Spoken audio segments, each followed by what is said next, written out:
Sports Radio 560 WQAM Miami Fort Lauderdale presents The Neil Rogers Show. No. Talk to Neil. Call 567-0560 toll free for Dade and Broward. No. Or pound 560 on your cell phone. Yes. The opinions of Neil, his guests, callers, or anyone else on the show do not necessarily reflect those of WQAM, Beasley Reed Acquisitions, or the Beasley Broadcast No. Group. No. Now, Neil Rogers on Sports Radio 560 QAM.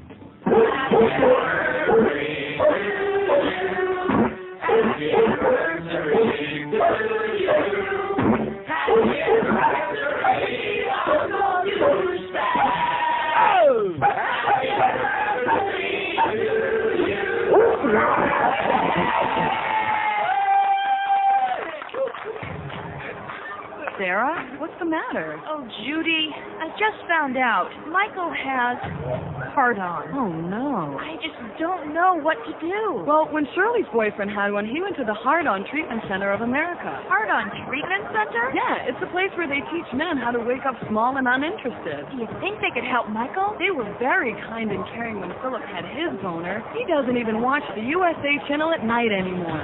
The Hard-On Treatment Center of America, helping so many Americans through their hardship. Brought on by Big Boobs and so many Aerosmith videos. Please call today. Don't get excited. You're not alone. The Hard-On Treatment Center of America. Cold water standing by. Hey, happy anniversary, Neil. Thank you. Isn't that your anniversary today? Yes. 1 year on this radio station? Yes. All right. Are we getting like tons and tons of faxes and balloons? And No. Of course not. But Greg Reed did come down here and shake my hand today and say, happy anniversary, I made it 1 year. Yeah. And that was pretty exciting. I guess that was it. No balloons, no big deal. I guess we'll have to get some food in here today. Have a big party. We'll have our own goddamn celebration. That's the way we do it. We have plenty of practice doing that by ourselves. And, of course, I'm sure lots of you can relate to that. But I do have one fax from Don in Homestead. There's one guy out there, one guy in Homestead who's at least got the cajones where he has a good memory. 1 year ago today, December 30th, 1997, they said it couldn't be done, and here we were. We didn't think it was going to be done either. 9:30 the night before, they're still putting stuff in here. They're potchking around, and it looked it was impossible. Couldn't be done. They said it couldn't be done, and we almost did it. By the way, we got about $140,000 for Center 1, and still these last couple of days. I wouldn't be surprised if we wind up with everything totaled up, maybe 145 to even 150. Huh? By the time everything is like all factored in there? Wouldn't surprise me. So nice going, guys, on the day of your daughter's wedding. So we got, let's see, 13. I think he was like fudging a little bit. Maybe he knows Fudge Brown. That Evans guy, Dave Evans, that was on with the worst team this morning. Probably more like 14,000 unsold seats for the game on. And they've extended the deadline till tomorrow at 12:30. Little Dog says he thinks it'll be extended beyond that. Do we agree with that? No. No, I don't think so, because the game is Saturday. Why would they extend the deadline till 12:30 on Friday? Highly unlikely. Unprecedented. So that means if they don't sell another 12 or 13,000 tickets by 12:30 tomorrow, there's going to be no local TV for the Dolphins-Bills game on Saturday. A major, major embarrassment in this big time sports town. In fact, if you watched that, I watched about 2 minutes of that Hurricane game last night, that Poulan Weed Whacker MCI, whatever the hell that thing was, bowl game. And they claim that there were 44,000 people in there. If so, there must have been about 10,000 of them disguised as empty seats, because you could go bowling in the upper deck. There was nobody at all in the upper deck. And the lower bowl, there was like big patches of empty orange. There must have been a lot of people dressed in orange there last night because it was vacant. So what's the excuse? I guess the excuse is it's the holidays and a lot of people are out of town, right? Could that possibly be part of it? Uh-huh. That could be it. Or maybe the excuse is that it's just a usual Bush League town. That could be it. By the way, we owe an apology to the entire community, although I had no control over it. Yesterday we're doing the show and we're rolling along, singing a song, and then the 1 to 2 hour we kind of hit a dead spot. And I started thinking about it, and I go and watch the news last night, and I realized, as usual, since we operate here at a vacuum on this radio station, I-95 was like tied up for 7 hours yesterday. They had traffic backed up for miles and miles and miles and miles. And I'm sitting here doing a radio show. And we have a lot of people in this audience who listen in their radio, who unfortunately have to be in their car, their truck, their van, their scooter, whatever they're doing, for their job, or maybe they have a life. I don't know. But I guarantee you many of those people were sitting there on 95 wondering, don't they know anything about what's going on out here? Aren't they going to give us any information? No. No. Now, we do have this make-believe traffic service, which I don't even know which one it is on this station. Because I would have to listen in the morning to find out, and I try to avoid that as much as possible. Do we know what it is? We don't know? No. Okay, but at any rate, so we got some traffic. What is it? Metro traffic. Oh, Metro traffic. Now, is that the one that Joe, what's his name is with? Brennan. Joe Brennan? Yes, he was. Well, what do you mean he was? He got canned? Grim Reaper says he still is. Yeah. Boy, are we getting a ton of information from over there today, or what? Yes. Just like barely got to squeeze it out of Joe over there this morning in the awards, too. So that's the one that Joe Brennan is with. Of course, over the years, we know that what a bunch of losers they are to begin with. And so, in the past, over this 1 year that we've been on this radio station and somehow survived it, once in a great while, I'm not going to say very often because we don't do traffic here at midday, because usually there's no big traffic news. It's just one more unneeded interruption, which we already got more than enough of those already.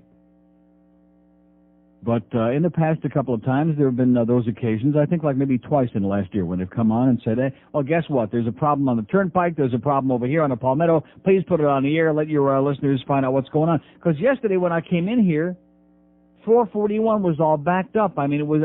I get off the turnpike off Ivesbury Road. I make my turn onto 441. It's not even moving. And I'm wondering to myself, what the is going on here, And now I realize that everybody was off of 95 because they were taking 441 to go wherever they had to go. So we apologize profusely, but do we have even a news wire? No. Do we have any information? Unless it has to do with a ball game or something to do with sniffing a jockstrap, we know nothing about it here on this radio station, okay? If they're dropping bombs, like I've told you before, I predicted this a year ago when I came here, if they're dropping nuclear weapons on Homestead, would we know about it? No. Hey, Joe Rosoli comes through. I even had written that down. Thank God.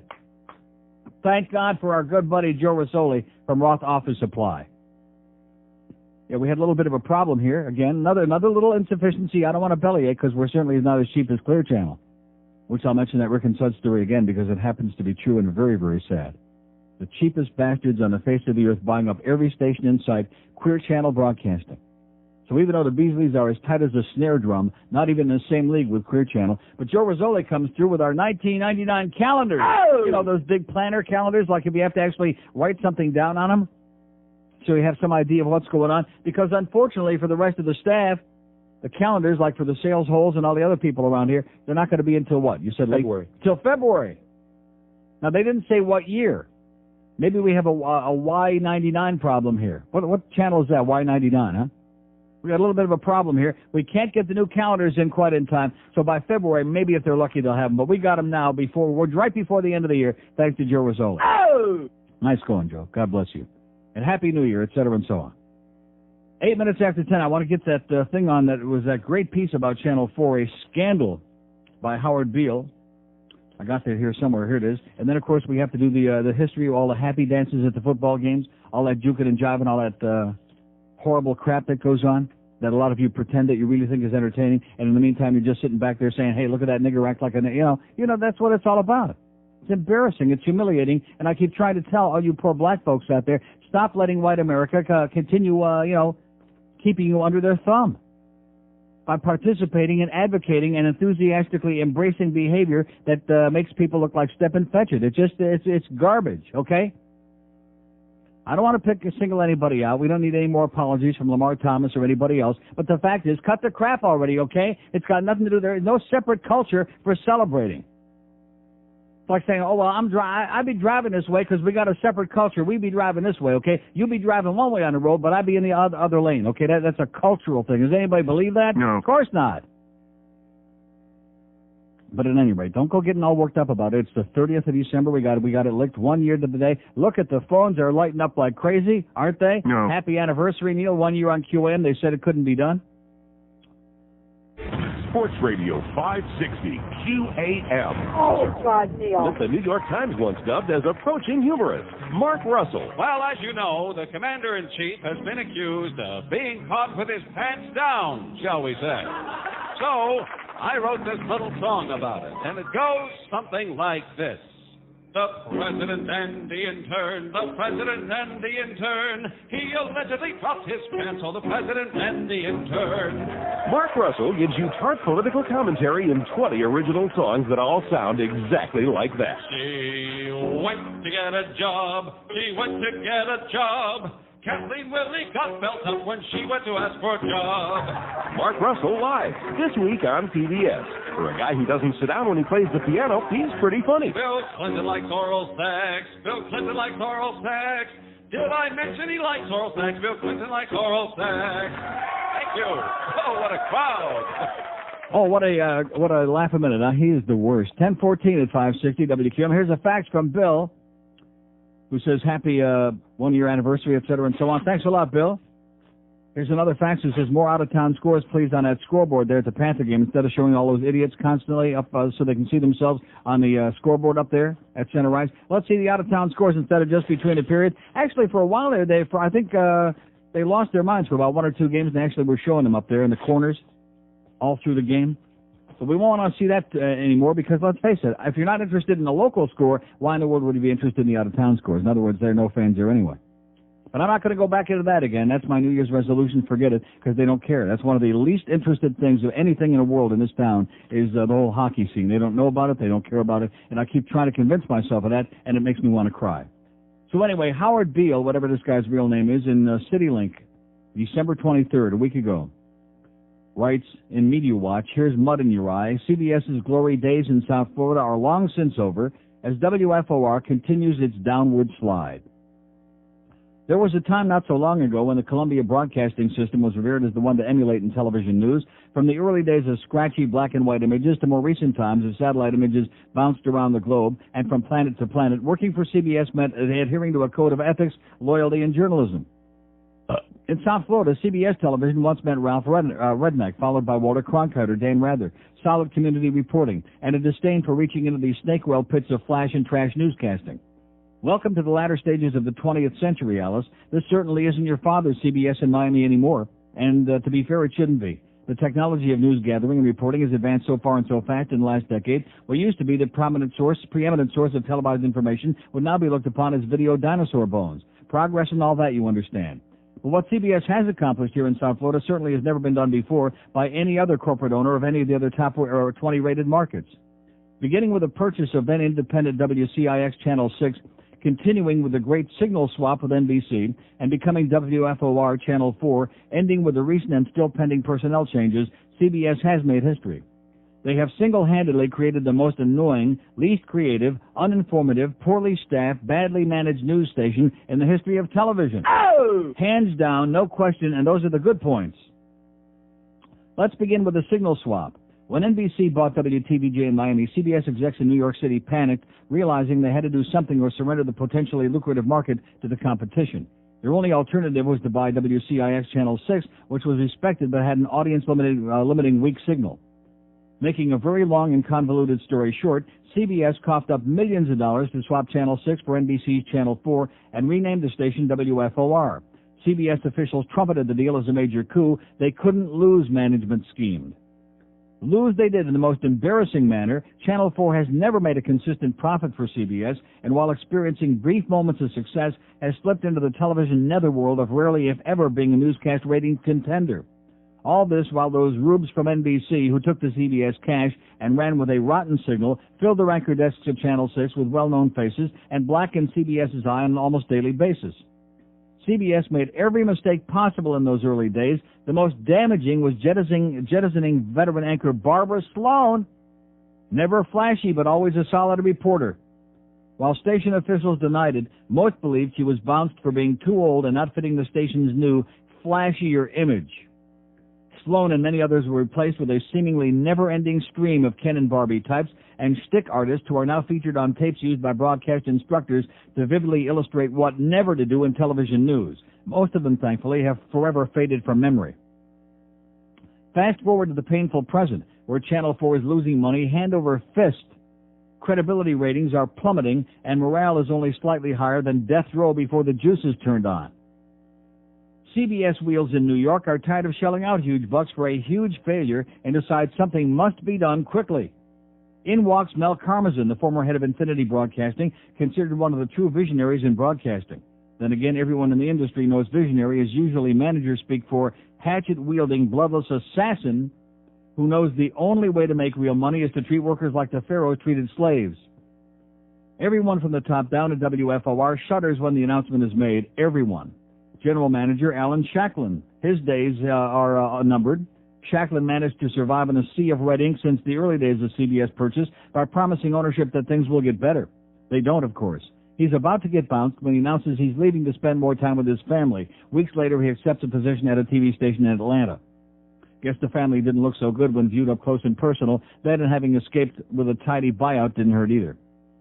Carmen's had installed Steve Malden as the new general manager, and staffers know the station will soon start resembling a Marie Antoinette spirit reunion with heads rolling faster than they could be blow-dried.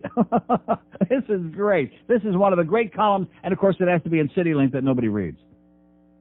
From the outset, Malden proves once again that television means never having to say you've learned your lesson. With ratings dropping, CBS swings the axe again and hits sportscaster turned lead anchor Cambrell Marshall. Granted, Marshall will never be mistaken for Ed Bradley, but he was known for his exhaustive efforts to aid the community, never turning down the opportunity to help. Marshall is considered by those who know him to be a rarity in television, truly down-to-earth, unimpressed with his celebrity status, a really nice guy, which means he has no future in current television. Marshall wasn't the problem at WFOR. Everything and everyone else around him is the problem. But like a GM or a head coach, someone had to be fired as an example and to save some exec's phony baloney job. Co-anchor Ann Roberts, who could never be mistaken for a bimbo-style female anchor, instead has alienated viewers and co-workers alike with a true lack of any talent or personality. The Barbie role at WFOR is currently held by anchor Jennifer Gould. Ken Rosado is the perfect Ken to Gould's Barbie. Fake smile, well-practiced cliches, body English by Saga, and completely unable to deliver even the slightest line without a viewer wondering if the lights are truly on behind the facade. Once the savior of thousands from Hurricane Andrew, Brian Norcross has now become an embarrassment. Having a clause inserted in his contract upon leaving Channel 6 that allowed him to anchor newscasts, Norcross has proven a line spoken by Clint Eastwood in one of those Dirty Harry movies, a man's got to know his limitations. Norcross doesn't know his, but we can tell him if he's interested. Float back over to that weather map, Brian. Sports anchor Jim Berry has become the single greatest example of self-aggrandizing, self-serving, egotistical television bores. His act having worn thin since being dumped in Chicago, Berry has only managed to keep from being considered the worst sportscaster at the station because Joe Zagacki works there as well. Is this incredible, Laura? Joe Zagacki sucks, okay? Okay. When Denver Broncos running back Terrell Davis recently made an appearance on Sesame Street and was doing the alphabet with the Muppets, Berry couldn't resist once again making sure he was the center of attention. Editors took that recital of the alphabet and spliced together Davis spelling out Jimberry. One can only hope that after the Grim Reaper comes calling, Jim Henson welcomes Berry to the next world by beating him senseless with a used Miss Piggy doll. And now comes word that Shannon High has been hired as news director. A former associate producer at the station, most recently assistant news director at Channel 7, most expect High to assume the role of a hatchet woman. She's expected to carry out the mandate from Carmazon to record greater profits by cutting salaries and finding followers instead of leaders, actors instead of journalists. Rumble has it Berry should worry about a new contract, perhaps Norcross as well. Several defections have been recorded in the front office recently, and there are plenty more to come as people realize what the future holds at Channel 4. Maybe Leonardo DiCaprio can play General Manager Malden in the movie. Oh! One of the great articles in the history of this town by Howard Beale. Boy, I sure wish he had a real name. That's CityLink magazine. Nice going there, Howard, whoever the hell you are. And right on target from what I understand. It's a circus over there. Okay, let's delve into these calls such as the we got a couple of them on the board. Then I want to talk about all the juking and jiving and the high-stepping and the dirty bird and the funky chicken and the California quake. Oh, yeah, we got to get into the history of that. Here's a, what is it? Mobile in Port St. Lucie. Hello. Good morning, Neil. Yes, sir. Hi, long time no speak. First of all, I don't know if you watched last night's Hurricane game. No. Okay, well, I saw about 30 seconds just to see what the crowd was. It was pretty weak. Well, the crowd was pretty weak, but they played a hell of a game. Yeah, who cares? And one thing overall that I noticed was most of the guys, I don't know what the college team's regulations are, but when they scored a touchdown, they didn't go doing that dirty dog or the dirty bird or whatever. Yeah. And they behaved for themselves decently. Mm-hmm. So it looked like... well, did they go over to the sideline and beat up some of the cheerleaders who probably were their girlfriends? I don't know. I didn't see it. Well, I don't know if they still do that. But, at the college level, I think you're still seeing a little bit more control over the players. Well, yeah, because it's prohibited by the rules. They can't do that because then they get flagged for it for excessive celebration. That's right. Well, I noticed that they did give them a penalty, like a 15-yard penalty. I think it was during the third quarter for one of the teams did something like out of the ordinary. And, I guess that they got to keep implementing those rules. That way they can control them. Yeah. Another thing is, the Blades family was there last night, and they were interviewing them. Unbelievable. Brian Blade was there. Yeah. And it looked like he never committed a crime. Yeah. And he was probably having a couple of drinks with his old buddy Dennis Erickson. He's got a lot of time on his hands now. They're probably reminiscing about old times. Okay. Well, he's probably running high and jumping fast. Or is it the other way around? I want to wish you a happy anniversary for your 1 year at WQAM. And if there's not too much to ask, I would like to hear a little request about. You got one bit about Snickers and a hooker. You know what I'm talking about? Snickers and a hooker? Hi, I'm a whore, or something like that. Hi, I'm a whore. Okay, I'll work on it. Hey, Happy New Year. Happy New Year, pal. Get out of here. Okay, hi, I'm a whore. Okay, we got one call on the board here today. Happy anniversary, Neil. Thank you. 567-0560, pound 560 on the mobile one line. Wow. Here's a lady in Miramar. Hello. Hey, good morning, Neil. Yes, ma'am. I was wondering, could you play the Silence of the Lamb bit? No. That was no lady. That was a kid. That was a little kid, wasn't it? It was a lady? Okay, that's it. That's our calls for today. So I'm going to do this thing after the break. I'll do the thing about the funky chicken and the dirty bird, and then we'll play the rack the rest of the day, and then again all day tomorrow. Wow, you could knock me over with a feather duster right now. Goes to show you never expect anything from the South Florida audience, and then you'll really get what you expect. Yeah. That's right. 567-0560, pound 560 on a mobile one line. They are dead as a doornail, baby. Deader than a proverbial goddamn door. Well, it's New Year's Eve coming up tomorrow, okay? We got a lot of stuff to worry about here. We got a lot of important crap going on, okay? We don't have time to talk to some fat Jew fag on the radio who's celebrating 1 year on QAM. We resent the fact that he's down there. Anyway, oh, by the way, speaking of who's on, Hank continues on vacation today. Bill Zimfer. I looked at the schedule. I almost peed my pants. Bill Zimfer is going to be on here at 2 o'clock from 2 to 6 filling in for Hank today, which I find most bizarre. And then 6 o'clock we got Josh Friedman for an hour, kind of killing some time in there. And 7 o'clock the pregame with Geldy because we got the Panthers and the Penguins in Pittsburgh tonight. Going to be watching that, anybody? No. I didn't think so. I will. 26 after 10 at 560 WQM, and you're... Oh, my God, your breasts are beautiful. Ever had an alien anal probe? You ever been impregnated by a creature from a far-off galaxy? I bet the only thing you took away from the experience was a strange rash and that chip that's still in your brain. Well, how'd you like to pick up a nice lump of cash the next time an intergalactic traveler decides to pick you up? Well, now you can with abduction insurance. You've heard the crazy farmers and low-rent white trash talk about it, so you know it's true. Alien abductions do happen. And now, for the first time in the history of mankind, you can actually benefit from your next abduction. Just pay us a little bit each month, and the next time you take a little trip, come back to Earth and show us that chip in your head or the rod in your ass, and the claim is as good as yours. Abduction insurance. Sign up today and get free as a bonus a meteorite-proof umbrella, just in case. 10:30 at 560 WQM. The main reason that column was so great that I read by Howard Beale, in fact, the best thing since he said, "Crime is mad as hell, and I'm not going to take this anymore," was because it said something. Not just because it ripped, because all the ripping was very accurate, right on target, but because here's somebody that actually wrote a column and said something, which is such a rarity in this town. Even on the worst team this morning, they were talking about how Eddie the Pope and his columns lately becoming more and more incoherent, not that they were ever any good. And you read it and you wonder, what is he writing this for, and what is it that he's trying to say? Can anybody figure it out? No. Does anybody want to figure it out? No. By the way, I got me that thing with the toilet seat. Everything turns into a major project. I went to Builders Square over there right by the Sawgrass, which is right by my house. I figured, well, they're definitely going to have them in there. I walk up to the place, and the first bad omen was they have all these big signs plastered all over the front of the joint that say, close out, going out of business, everything must go. And, of course, the problem is when you go into a Home Depot or a Builders Square, one of those places, that they're so gigantic and huge, Remember the old days? You'd go into a supermarket. I think Grand Union used to do it. Maybe that's why they're out of business.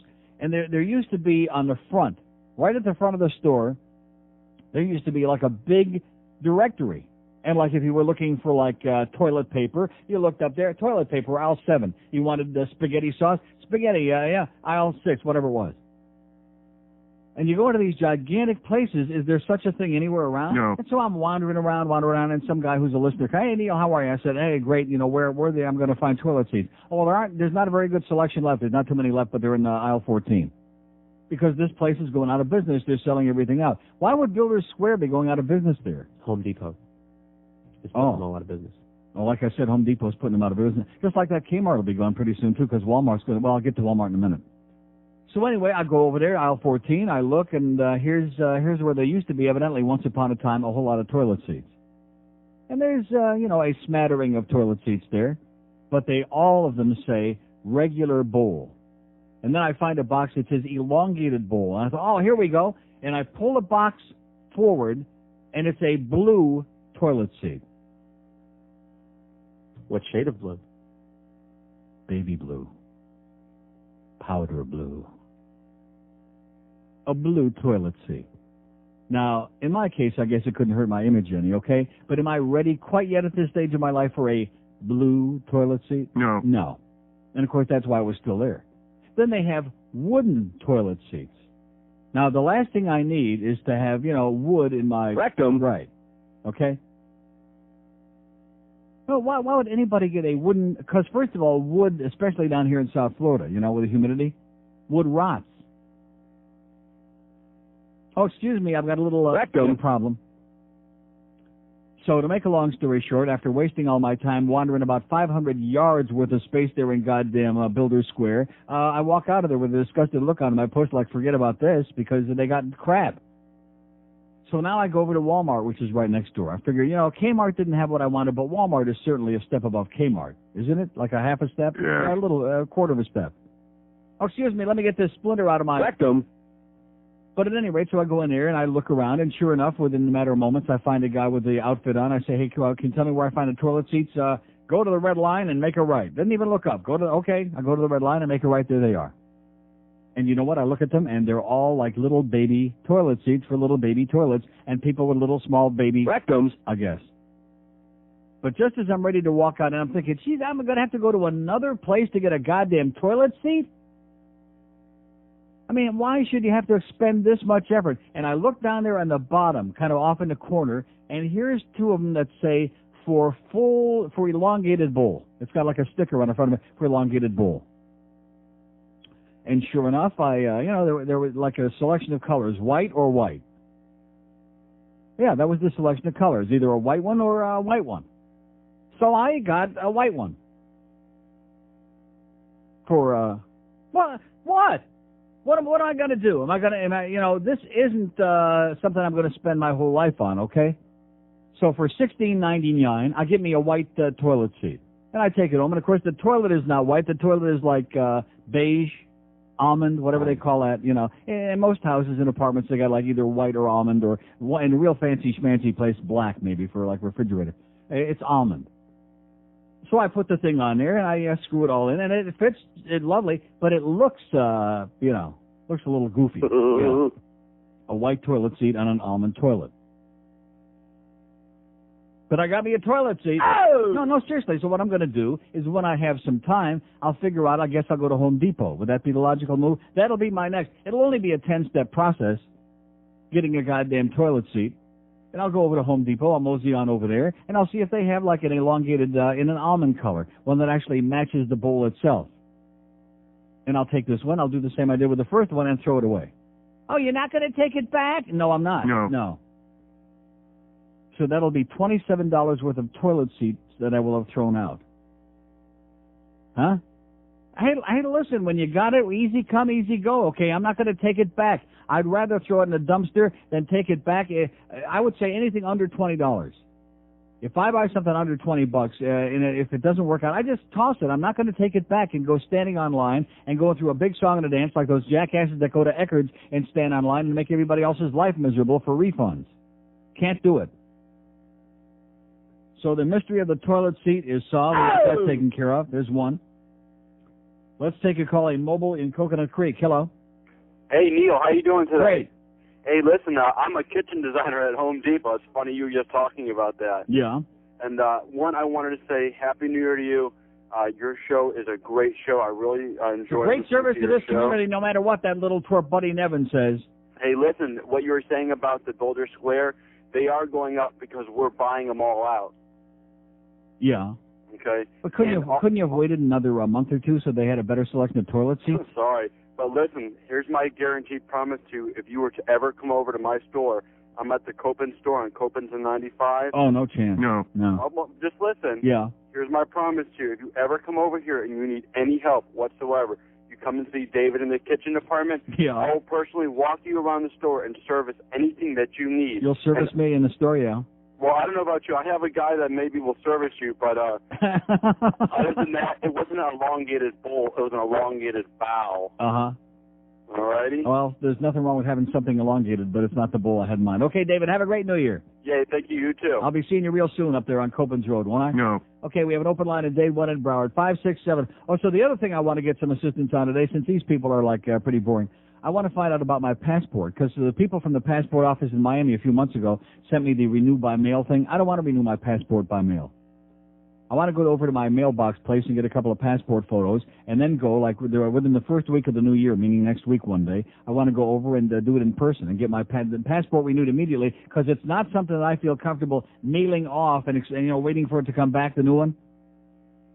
Because with the way things are going in this country right now, you have to keep your passport. You have to be clutching it at all times. You have to have it in your hand as much as possible, and your passport too, okay? So maybe we'll get some advice on that. Because I don't even know where to go anymore. Because when I originally got my first passport, it was in Hollywood somewhere. The Hollywood post office. I don't know where. I don't even know where. I have no idea. But somebody will know. Some ace out there will know the information, because I'm not going to mail it in. I appreciate the fact you sent me all that stuff to mail it in. I know you can do it. I'm not going to do that. I want to go down there, get it right in my fat little hand. 22 before 11 at 560 WQAM. Where do you find Ed Kaplan? Right where you got it. Sports Radio 560 QAM. You get a lot of it. Rogers on Sports Hole Radio, WQAM. Next time on Martha Stewart Living, Martha gets busy with Hank, the lawn man. Now we'll head out to the West Lawn. Hank's been trimming around my hedges for several years now, and today he's going to show us the perfect way to sink a post. Howdy, Mr. Stewart. I've decided to go with cedar post. That's a nice, sturdy post, Hank. Well, thanks, Mrs. Stewart. First, you make sure your hole's all set. Oh, it is, Hank. Then you slide your post in and begin packing it in good. Deeper, Hank, deeper. Well, I'm trying here, Mrs. Stewart. See you next time for Martha Stewart Living. Deeper. Okay, 1042 at 560 WQAM. Bill's Info being for Hank. He's working hard in the yard with Martha, I guess. Here's North Miami. Hello. Hello? Yes, sir. Hi, Neil. How are you? Great. Happy New Year. Thank you. Same to you, which is one of the reasons why I called you. I'm from Montreal. I come down every winter, and I wanted to wish you a happy anniversary because I recall last year having heard you, and I thought you were one of the most refreshing and delightful people I've had the pleasure of listening to in my life. Well, that's what Dick Irvin Jr. says. He's my #1 fan, by the way. You do understand? Are you serious? Yes, he is. I wish you were syndicated in Canada. I think so do I. I'd be big in Toronto. The frogs in Montreal might not like me too much. I'd be big in Toronto, eh? Well, I'll tell you what, Neil. The only reason why Stern was removed from the air in Montreal was all politics. They said it was because Fox had a neighboring station coming in every Saturday night. BS. They had a lot of nonsense going on versus the French and English sort of thing, but in the end, they didn't have to pull him off the air. And I think that you're a much better... I think they took him off in Montreal because he spoke English. I think that would probably be... That's all you need to do. Not true. As a matter of fact, Neil, it's a very unknown fact, but just as Montreal is the second largest French-speaking city in the entire world, would you believe it's also the second largest English-speaking city in Canada? Mm-hmm. So, you know what? There's plenty of room for everybody, irrespective of the problems. I think you're one of the most knowledgeable people that I've had the pleasure of listening to, and you're also surprisingly knowledgeable when it comes to hockey. Well, what do you mean surprisingly knowledgeable? I'm the Maven. Just ask Dan Fischler. He'll tell you. Yeah. And I think, you're probably more knowledgeable than most Canadian people when it comes to that. I'm surprised. Well, now you're getting carried away. No, I'm serious, Neil. We have a show in Montreal on the radio station CIQC, AM 600, Mitch Melnick.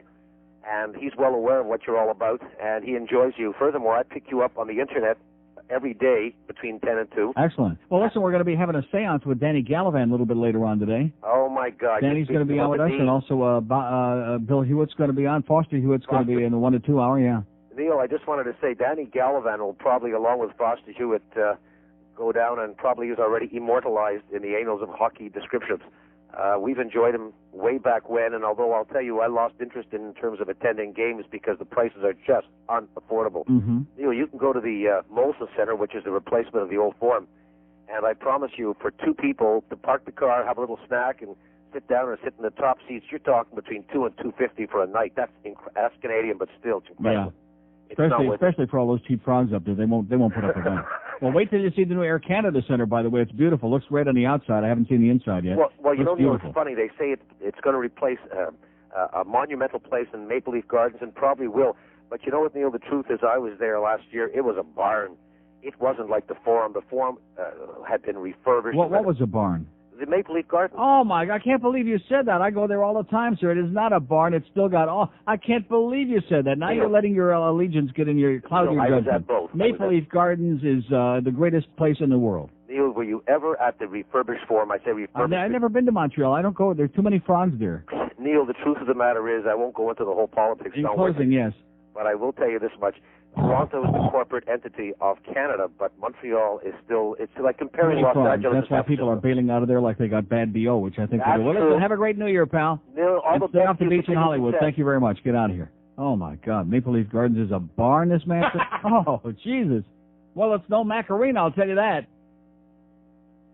Can't even cover up the goal lights there. When a goal scored, you actually see the goal light come on there in Maple Leaf Gardens. What's wrong with those bastards? Where are we going? I can't believe how did I leave him on that long when he was ripping Maple Leaf Gardens? Here's a mobile in Fort Pierce. Hello. Yeah, Neil. Yes, sir. Congratulations on your year. Thank you. It's 1 year today, December 30th. Oh! God, time really flew by. Do you believe that? Yeah, I got a take on this ticket situation. On the Dolphin tickets? Yeah, on the 13,000 seats that still aren't sold out, and people are calling in, well, they got them in the upper corner. You know, I mean, what kind of lame crap is that? Well, you know, your morning guys are just spinmeisters, I think, for the Dolphins organizations anyways, but I went through Jacksonville They about know a how to week spin ago. it. The tickets there playoff tickets are regular price. Get that regular No, price. the league, you're wrong, sir. The league, in fact, I heard Dave Evans on it this morning. The league sets the prices for the playoff tickets. You believe that guy? Yes. I don't. But what do you mean you don't? How could he come on the air? How could he go on the air and say that if it weren't true? I mean, I know people lie through their teeth, but how could he make a statement like that if it weren't true? The league sets the prices for playoff games. Well, how come Jacksonville was regular price? You know, there's something going on here. You know, Huizinga must be tight for money. But I got a challenge though from him. Things are really tough at the Huizinga house. He may not be able to have a New Year's Eve party this year. Things are so tight. He may have to go over to Buddy Nevin's house and celebrate. You got to try some hair transplants, man. Yeah. You know. Hey, but anyways, no, in Buffalo. Maybe he's got wooden splinters in his rectum. That could be his problem. Yeah. Buffalo, for their big game against the Jets 2 weeks ago. Yeah. There was about the same number of seats left. And I challenged Wayne Huizinga just like Ralph Wilson did. He bought up 7,000 I saw that. seats. I saw that. And by the way, speaking of that, I want to tell people that have the small dish, if you want to learn what a real great sports TV network is, watch Channel 313, watch Empire, watch Fan TV on there, watch the job that they do before the Sabres game. I mean, that is a great, great sports network, Empire in Buffalo. Mike Robitaille is very good. Right. You know Mike, right? I don't know him, but I mean, I know who he is, of course. I mean, he talks, he'll come down on the organization, not like these butt kickers down here, you know? I will say one thing for Mike Robitaille, he got better lips than Luke. Hey, I got a question He for you, doesn't have those Neil. frog lips. Yes, sir. Oh, Dan Marino, was he born with a frown on his face, or is that just after every play from scrimmage? That's after he looks over and sees that Jimmy Johnson's the coach. He starts frowning. Have a great New Year, pal. Oh, geez, I just spilled water all over the place. Well, it must be these last couple of calls.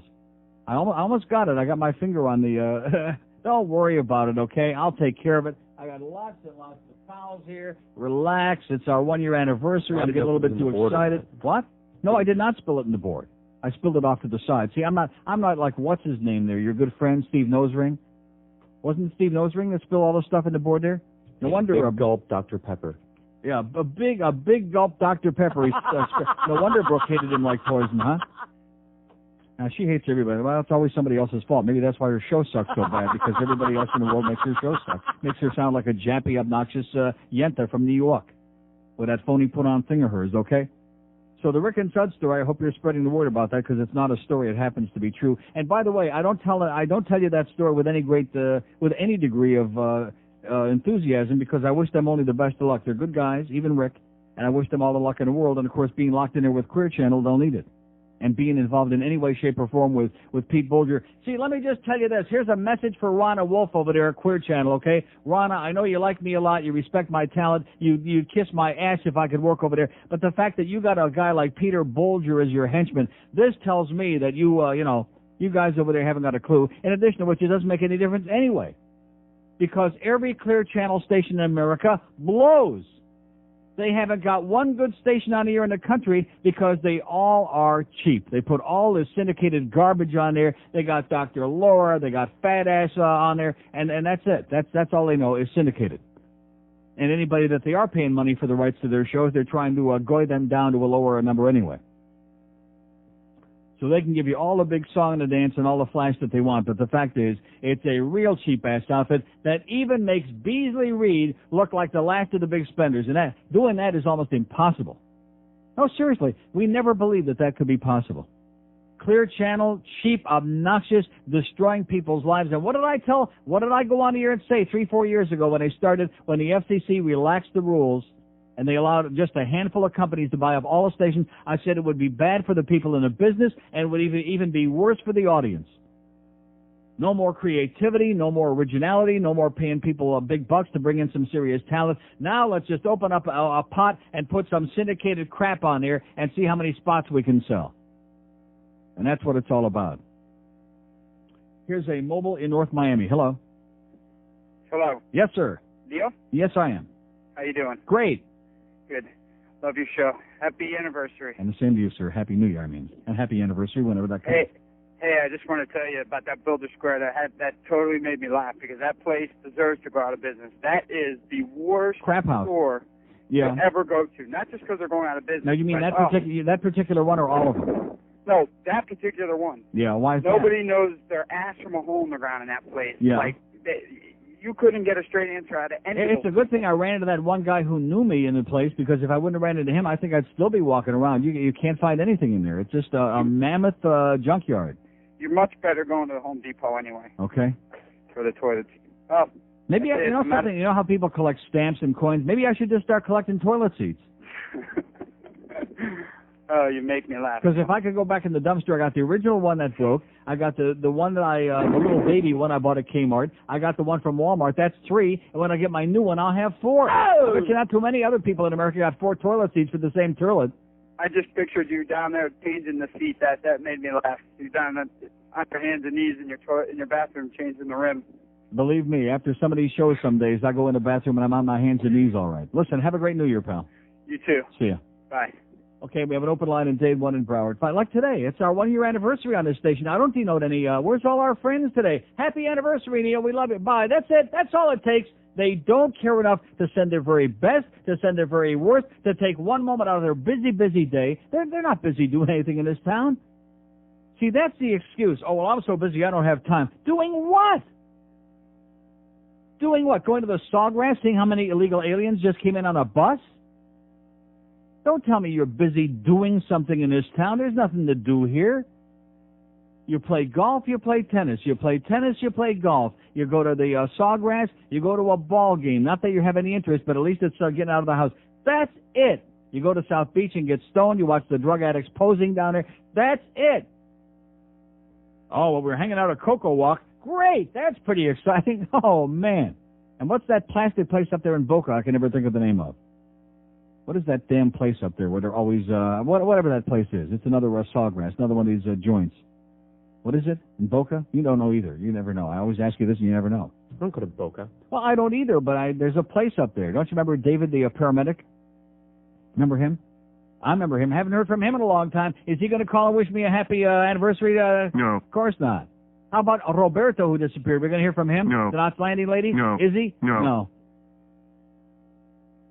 Abandoned like a goddamn stepchild. That's Neil Rogers, man. And we still keep fighting the good fight and plugging along and pressing on in spite of the fact that they abandoned you like you got cooties or something. Maybe there's cooties on my toilet seat. That could be it. I got an almond bowl and a white toilet seat. In fact, wasn't that a song by Marty Robbins? A white, something like that. Here's a mobile in Sunrise. Hello. Hello. Yes, sir. Hey, hi, good morning. Happy anniversary. And Happy New Year.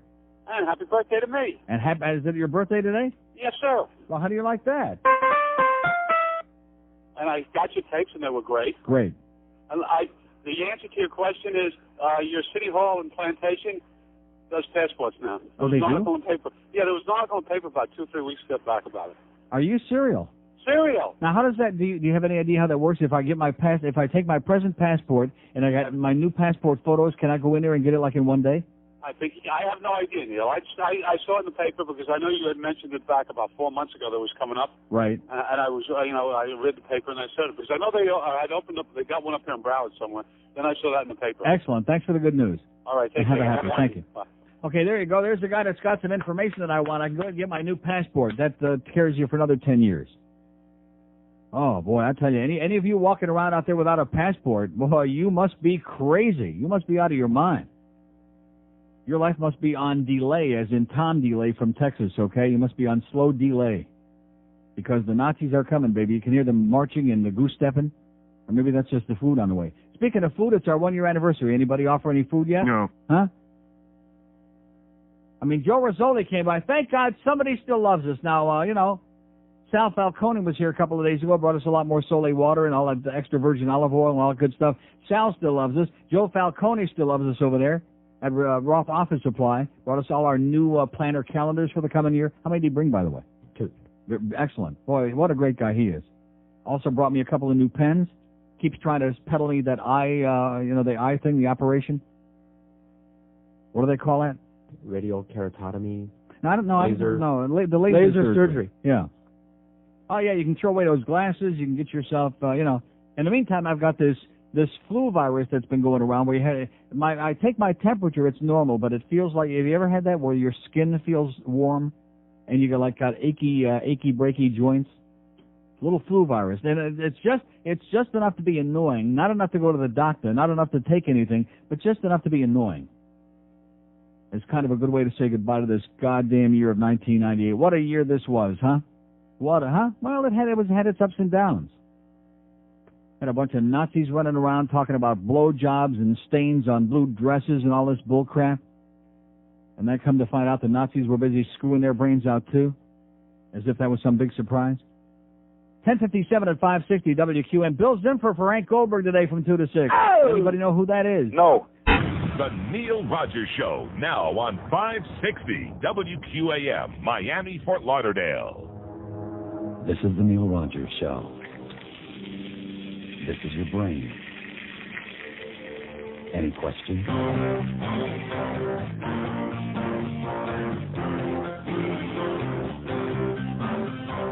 You get out every autumn when the leaves change over. Get yourself right down to the nitty-gritty.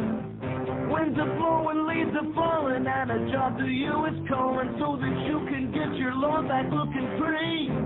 And it takes so much time, bending over, twist your spine. You feel as though your back, you might break it. Rectum. It's a job you can't avoid, don't claim you got hemorrhoids. You gotta spend your weekend just raking, 'cause you'll be raking up the backyard all day. Breaking up your backyard with no pay. Yes, you're breaking up the backyard. Pay that price. Breaking up your backyard. Thank your nagging wife.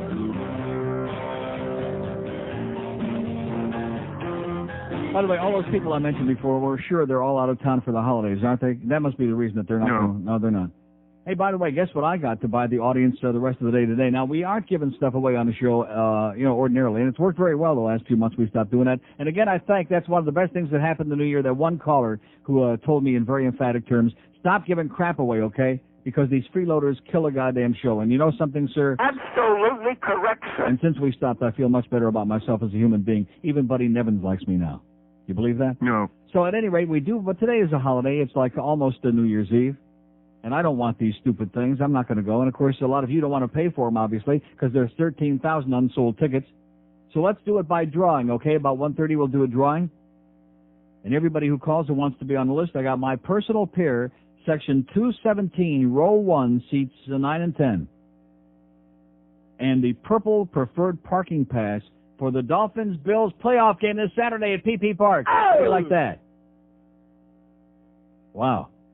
Ray Perry just came in there just like hot off the press. The ink is still practically running on these. That's how fresh these are. And I'll give them away because I'm such a hell of a guy, because I wouldn't go there if they paid me $500. If they picked me up in a limousine, paid me $500, I wouldn't go there because I really don't care. I have no interest. If they win, hey, they win. Super Bowl maybe, who knows? And if they lose, what do I care? I'm not gonna feign interest and be a late in the year bandwagon jumper. Even if they should wind up going to the Super Bowl, I'm not going to be one of those people. It's like the thing with the Marlins 2 years ago. Was I putting on a phony act? I had stopped going to Marlins games like the season before that. Am I going to become like one of those front-running phonies at the end and jump on the bandwagon? No, that's not my style. I'm not interested in that. It's like a fake orgasm. I mean, maybe some of you are very good at that, probably had a lot of experience. To me, it's a waste of time. So we'll put names on the list and we'll do drawing around 1:30. Okay? And assuming, of course, that there might be some people in the audience who might want to go to that game for free and a purple parking pass. How much does it have a price on those tickets, by the way? $59. $59. Well, I got news for you. For a lower bowl hockey game, you got those tickets Ray gave you? $57. Is that what your tickets say on there, by the way? Look at the price. 0. Oh, no, well, those are comps. But I'm telling you, lower bowl, $57 per ticket. So this isn't too bad, $59. And I have no idea where these are because I never have gone to any of my, well, these must be club seats, aren't they? Yeah, these are club seats, by the way. Woo! Heavy duty, that's right. There it is, club seats, 217, row 1, seats 9 and 10. Heavy duty, baby. Somebody's going to be going in serious style on Saturday. And we still have an open line and date. How do you like that? 5670560 pound. It's my anniversary. We got a pair of Bills-Dolphins playoff club seats to give away. Not nosebleed, not way up there in the corner that they can't sell for love or money. And we still got an open line in Dade County, where somebody wanted us to keep doing all our appearances in Dade County, by the way, even though our biggest and best one, and it turned out to be in Plantation, and our biggest borders turned out to be on the last weekend at any rate, up in Palm Beach, Boynton Beach, and Boca, which shocks the crap out of me, by the way. If you had any idea how many people up there in Palm Beach are listening to the show, even what's her name? Even she'd pee her pantalones. Although I think she's got a pretty good idea. Here's Miami. Hello. Hello? Yes, sir. Hey, happy anniversary, Neil. Thank you, sir. And Happy New Year. And Happy New Year to you, too. With lots of health. Feliz Año Nuevo. With lots of health. And the same. Listen, about the toilet seat, why didn't you go to a plumbing supply place? A what? A plumbing supply. Because there ain't no plumbing supply place anywhere nearby me that I know of. I just, Did you look at the book? Oh, I'm not. See, I figure if we're getting a toilet seat, you probably shouldn't have to go to the Yellow Pages and look in the book and run around town. It's not. It's it's a toilet seat. Because some of these places, they even measure you and they measure your ass. To measure, because they got hundreds and thousands of. They measure your right. And your seat too. Yeah. Okay. Well, anyway, have a healthy Happy New Year. And you too. Bye. See ya. Did he say Jew too? We have an open line at Dave, 5670560, pound 560 on the AT&T line. He didn't want to be on the list. He's just a nice guy that was already on there that wanted to say Happy New Year and go get your thing measured. I got news for you, sir. I'd be too embarrassed to get my thing measured. Here's Hialeah. Hello. Hello, Neil. Yes, sir. How you doing, sir? Okay. It's the 595 guy with the firm grip. Oh, yeah. How you doing, sir? The guy that nearly drove me off the road in his tow truck, yes. Yes, sir. How are you? Maniac. Happy anniversary. Seriously. Oh, no, wait a minute. It's funny you mention that because I was just telling George about how my right wrist, and I don't have a limp wrist in spite of what they think, my wrist is killing me. And you know something that never dawned on me? The day that I shook your hand is since that day, my wrist has never been the same again. I think you yanked my thing out of joint. Oh, come on. I'm telling you. Hey, Neil, couple you of got things. a grip. I mean, unbelievable. Couple of things, Neil. You got to be running for governor. Well, first thing, happy anniversary and happy New Year. And the same to you, sir. My wife's mad at me because I told George happy 1 year anniversary, and she's mad because I never told her Merry Christmas yet. Yeah. Okay. Screw her. Okay, shameless request. Yeah.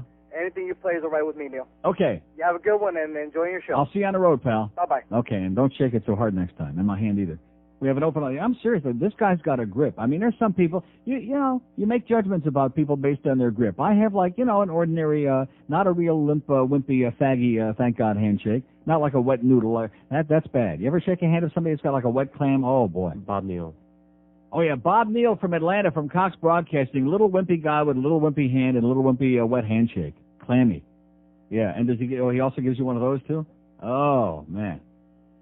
Yeah, I used the same finger, but I did something different with it. When we left, I gave him one of these when I had that last meeting. Oh, I have better things to do than come down here and, pass along information like this, like we're selling you to Paxson. What an ungrateful little prick he was, that Bob Neal up there in Atlanta. I'm sick and tired of having to pretend to kiss their ass over there at Cox Broadcasting. I'm tired of it. I mean, no, we got some people over there who are friends like, loosely. What are you smirking about? It's true. Fair weather friends. And they're listening right now. Bob and Cheryl over there listening right now. They got nothing else going on in that building. And they've admitted to me it's as boring as dog poop in that place since IOD is out of their picture, out of their life. Boring. They got the Coast and Hot 105. In fact, the logo on both stations just shows somebody asleep. That's how boring it is. Even they have to go in and keep poking Johnny Dark in the armpit to keep waking him up to read those liners again on the Coast. It's 87 along the coast. Jeez. How's he doing, by the way? Is he still an asshole, Johnny Dark? Uh-huh. Here's Parkland. Hello. Hello, Neil. Yes? I just want to wish you a happy anniversary. Thank you. And I'm one of those listeners that's been listening to you since W Snooze. Wow. Yeah, back in the days back in the days with like Holy Joe and Dr. Jan Bellows and all that stuff. Holy Joe. And then all the other guys tried to steal away Holy Joe, and I think he met his maker up in the sky. Yeah, I think he went to that big South Beach in the sky or something. Mm-hmm. Anyway, I got one shameless request. Yeah. The greatest song since Rick Riley Stole My Briefcase. Geldy. Okay. Thanks. You got it. Okay, that's good. Nobody wants to be on that list. Maybe that's why they're not selling too many Dolphin tickets. Nobody cares. Nobody wants to go. Even for free, they don't want to go. They don't even want a chance to win them. All they got to do is sit on their ass. They still don't care, which is fine with me. You know what I ought to do is scalp them. Of course, how can you scalp something when, the game isn't going to be sold out? That's, scalp. Well, even if I scalp them for $30 a piece. Beware of exploding balls. Oh! Geldy, talking on a sports show, trying to be macho. Your voice sounds just like a 7-year-old girl, a little sports ho shill. What else are you there for? Geldy, talking like a baby who needs a little training. Why can't you understand? You don't sound like a man. Remove the rubber band. That joke, your scrotum.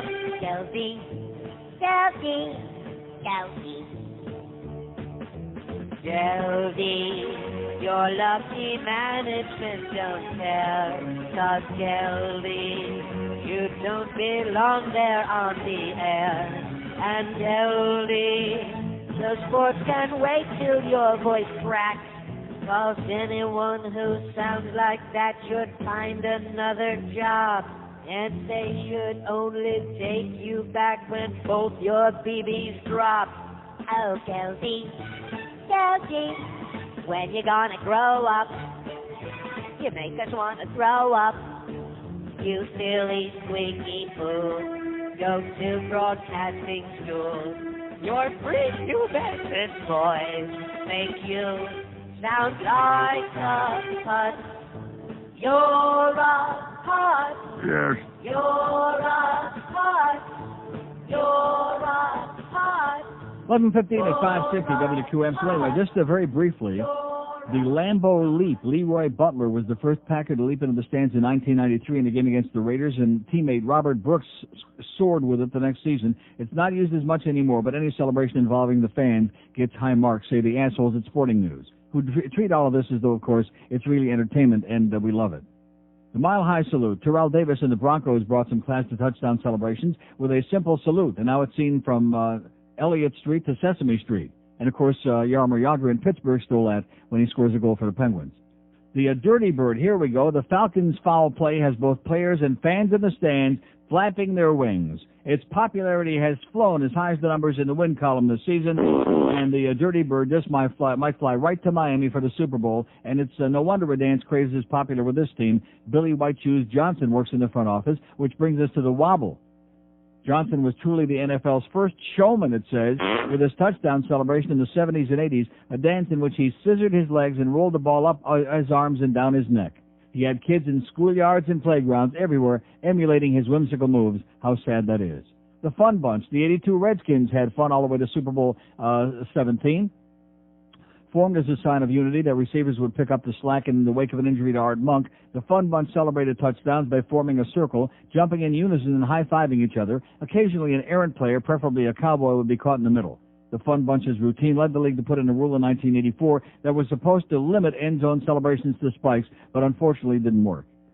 The Homer Heave. No, they didn't have catchy nicknames back in the 60s, but Giants wide receiver Homer Jones is credited with being the first to spike a ball after a touchdown. Well, let's take care of him, okay?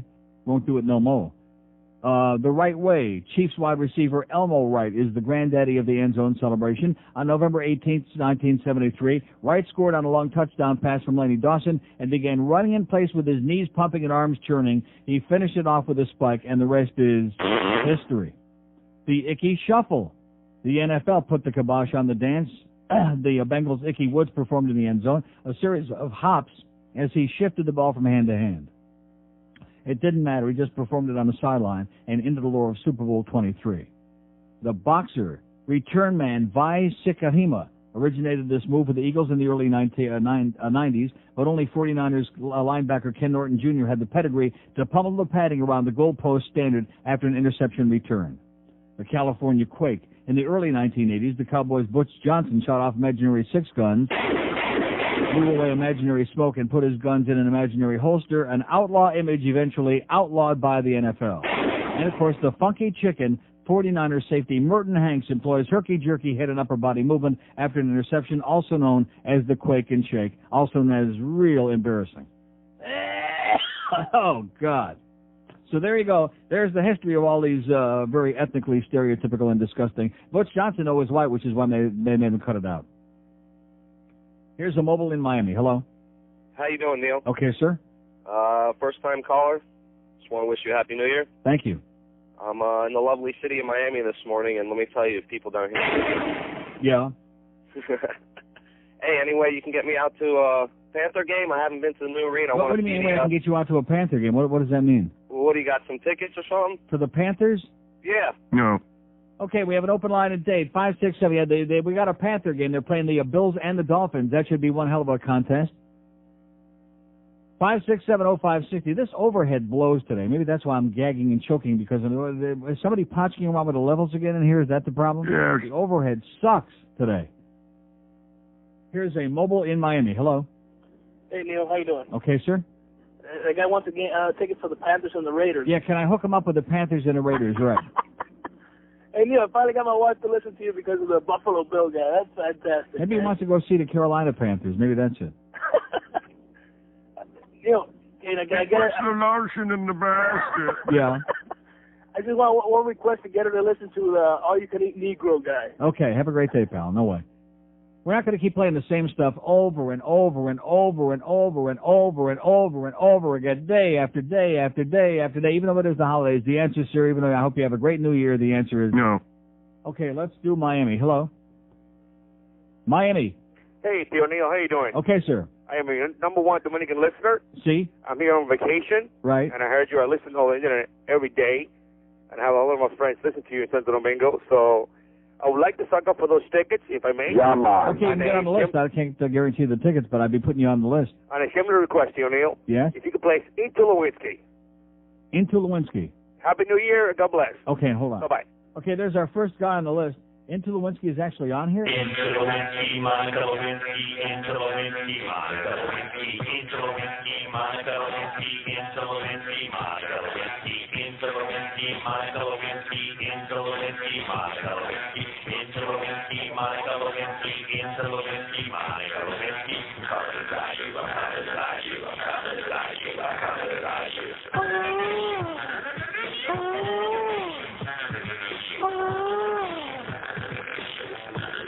Well, now, don't you tell me to lie. I love that Monica's big fat thighs. The child prosecution I can't deny. I ate her big and hairy pie. Phew, yahoo, who knew? My presidential juice was squirted on you. Loving Monica on that oval tile. I rode that 46 wheeling style. Making out with Monica in my limo. I couldn't have picked a fatter bimbo. Feeling patriotic, got my flagpole smoked. I'm an old lord, she nearly choked. When she sucked down my big fat willy, started to scream like a horny hillbilly. Hillary's mad, I'm down on my knees. Into the whiskey adultery. Into the whiskey, my fellow whiskey. Into the whiskey, my fellow whiskey. Into the whiskey, my fellow whiskey. Into the whiskey, my fellow whiskey. Superstar report, I really can't cope. I'm the president, not the friggin' pope. The time is now, and I'm coming clean. I like my boobies with cherries and cream. The boys on the hill say they may beat. All for getting sucked by that two-timing leech. Time to hire a concrete because he's legit. If she didn't spit, they must have quit. When my turn is over, it's time to blow. I'm chopping Hillary like a hot potato. Never slip a Hillary, that's all I know. She's always getting busy with Janet Reno. She gets out of everyone calling me a bum. I might have got stuck, but I did not come. Scared to death, Monica take us to the stand. Excuse me, General Bum, Afghanistan. Into the whiskey, my fellow whiskey. Into the whiskey, my fellow whiskey. Into the whiskey, my fellow whiskey. Into the whiskey, my fellow whiskey. Into the whiskey, my fellow whiskey. Into the whiskey, my fellow whiskey. Into the whiskey, my fellow whiskey. Into the whiskey, my fellow whiskey. Stick in the cigar where it tends to stand. Your big dabbing box, your blackmailing wench. Oops, I'm so sorry I stained your dress. Clean it, Beyonce was coming impressed. I got a little secret I'm ready to unzip. Saw Kenneth Don doing Linda Trip. Checking out the booties, I'm ready to pop. Alright, everybody, I'm letting my pants drop. 11:22 at 560 WQAM. So the guy that I put on hold just now that wanted to hear that. Happy New Year, sir, but he hung up. I put him on hold. So we still don't have anybody on the list, which is good. Because, next couple of hours, I mean, how many names can we get on there? So maybe if anybody, maybe just nobody wants these goddamn playoff tickets. Maybe that's why you assholes got 13,000 unsold seats, because maybe the interest is minimal to non-existent. Is there a possibility that's true? Yes. Could be. Here's Hollywood. Hello. Uncle Neil. Yes, sir. This is an old chronic calling you, wishing you happy anniversary. Yeah. I don't know if you recognize the voice. I'll give you a few minutes. But, I'm listening. Huh? I'm listening. Okay. Now, I don't want to go on the list for the tickets. As far as the Dolphins. Who is this? This is Stubby. Oh, my God. Stubby must have had a larynx transplant. It didn't sound like you, Stubby. Oh, really? Must be talking to an Argyle sock or something. That's probably the crappy phone that I'm on. Well, that must be it. That's always a good way to disguise your voice. Get a real crappy phone. There you go. Like I just got one little special request. Yes, Stubby. For our jiving and juking players. Play the complete OJ blah, blah, blah, blah, blah thing. I don't know what you call it. Have you noticed, by the way, that the Knots Landing lady, she's abandoned us, and Roberto, that used to make all those tapes, he's abandoned us? Yeah, well. Yeah. I'm sitting around here with nothing to do. I'm not that busy, so I figured I'd give you a call. I hear you crying about nobody's calling you. I don't forget you, my buddy. Okay, I'm always Stubby. listening. Okay. All right. Say hi to Kay. See ya. Remember Stubby K? Does anybody remember him? Oh, man, that's everything bad because, the sale of a 3x4, and the Lloyd, I get no food and everything, man. I tell you, man, I'm a little crazy. When the sale arrived, I didn't do nothing with a night with man. That's man.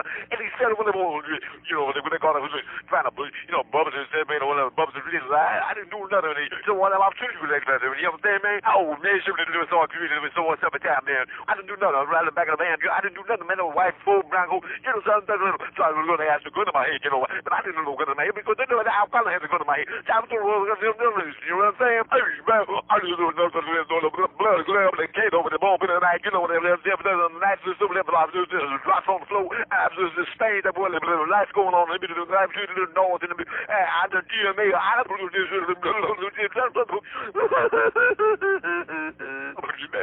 I just said that, I just don't know, man, you know, I'm talking about you.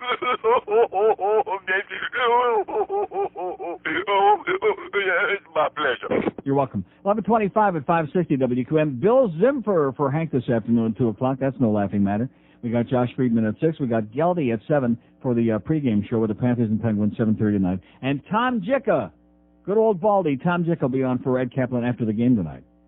And by the way, if you call George and you ask him to be on the list off the air, the answer will be no. Well, why do people waste their time doing that? Is there any chance that we're going to put their name on the list if they don't come on here and talk to me? No. Okay. So after you ask George, can I be on the list to get my name on the list, the answer will be no. And then you'll hear a dial tone real quick. Or maybe he'll say yes, and you'll still hear a dial tone. Man, oh man, what a bunch of anal retentive. It's 11:26, and guess what? We still have nobody on the list. Oh! All right. This is outstanding. I smell something. Somebody must be eating. You're not making anything, are you? I'm smoking a cigar. Oh. Well, that's great, because I'm going to talk about Nick's right now. What timing, man. This man, he is the master of falling into a bucket of crap. That's right. I am. I'm the master. I fall into it all the time. This pot's not good. It's great.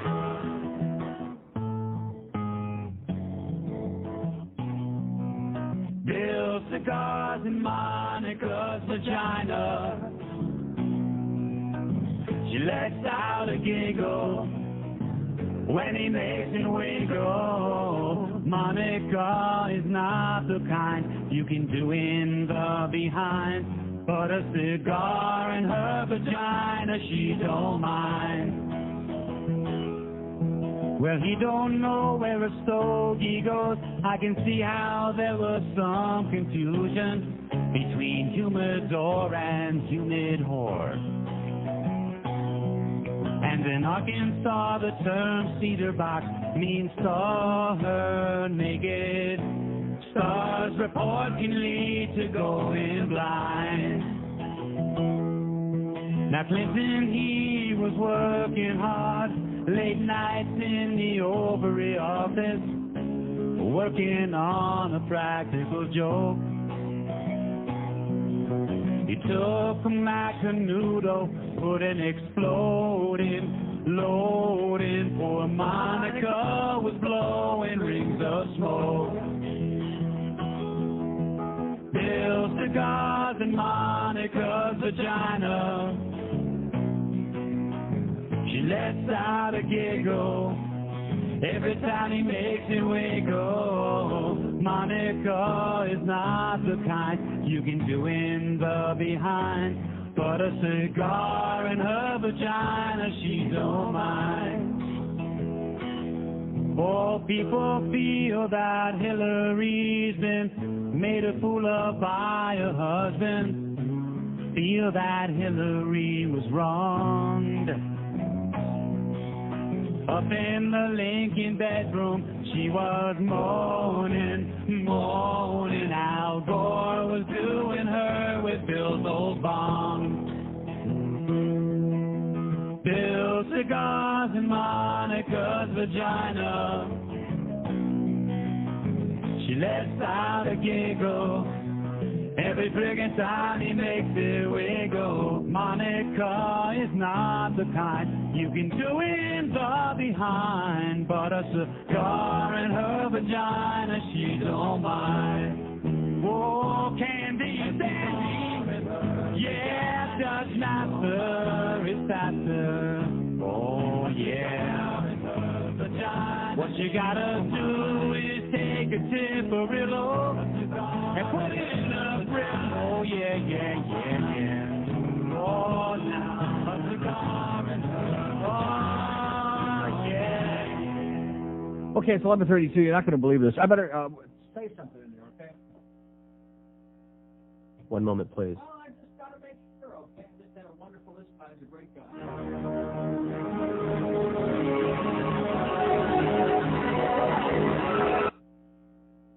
I just got to make sure it's almond. Oh, yeah, it's an elongated almond toilet seat that this listener just bought at Home Depot, $30. And he said, give the money to Center One.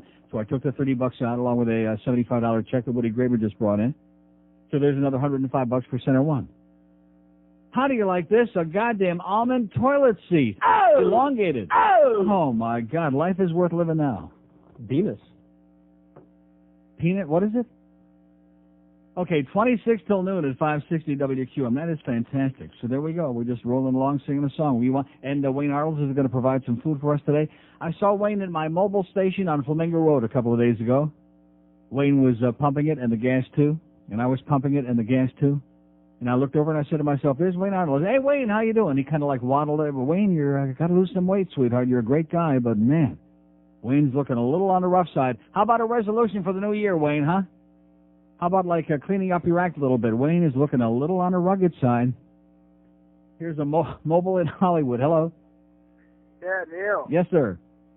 Can I get on the list? For this? Yeah. For this? Yeah. No. Okay, we have an open line in Broward.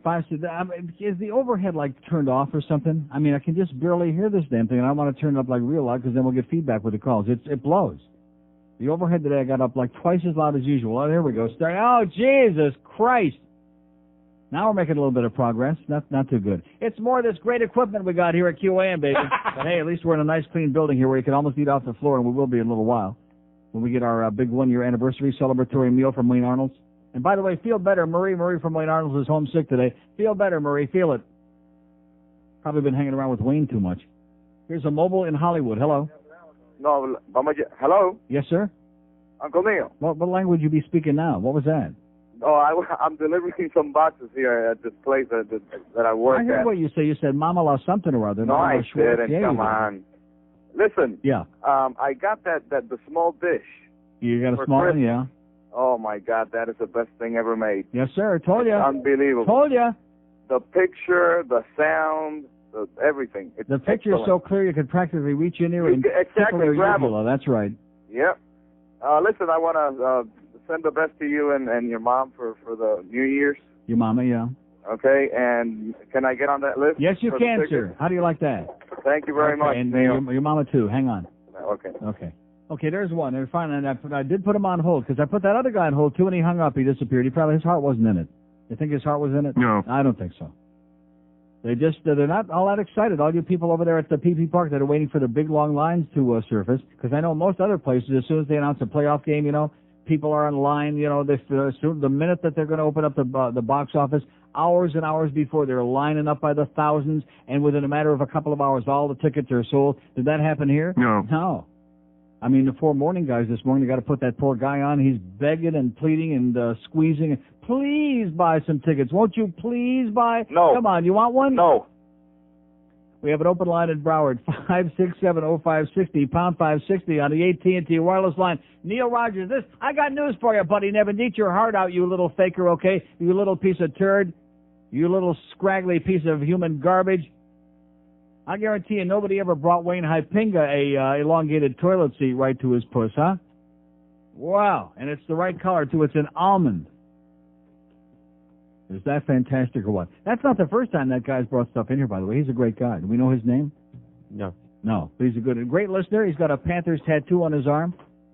So he's all-American all the way around. Brings me in a goddamn almond toilet seat. And I feel so excited about it, I'm ready to do on it right now. In fact, if we had Jeff Cohen coming today instead of the other place, probably in about 45 minutes, I could do it right on there now. Instant response at the pizza loft. That's right. By the way, did I mention that Fat Rich fell down and busted his knee all up at Pompano Park Monday night?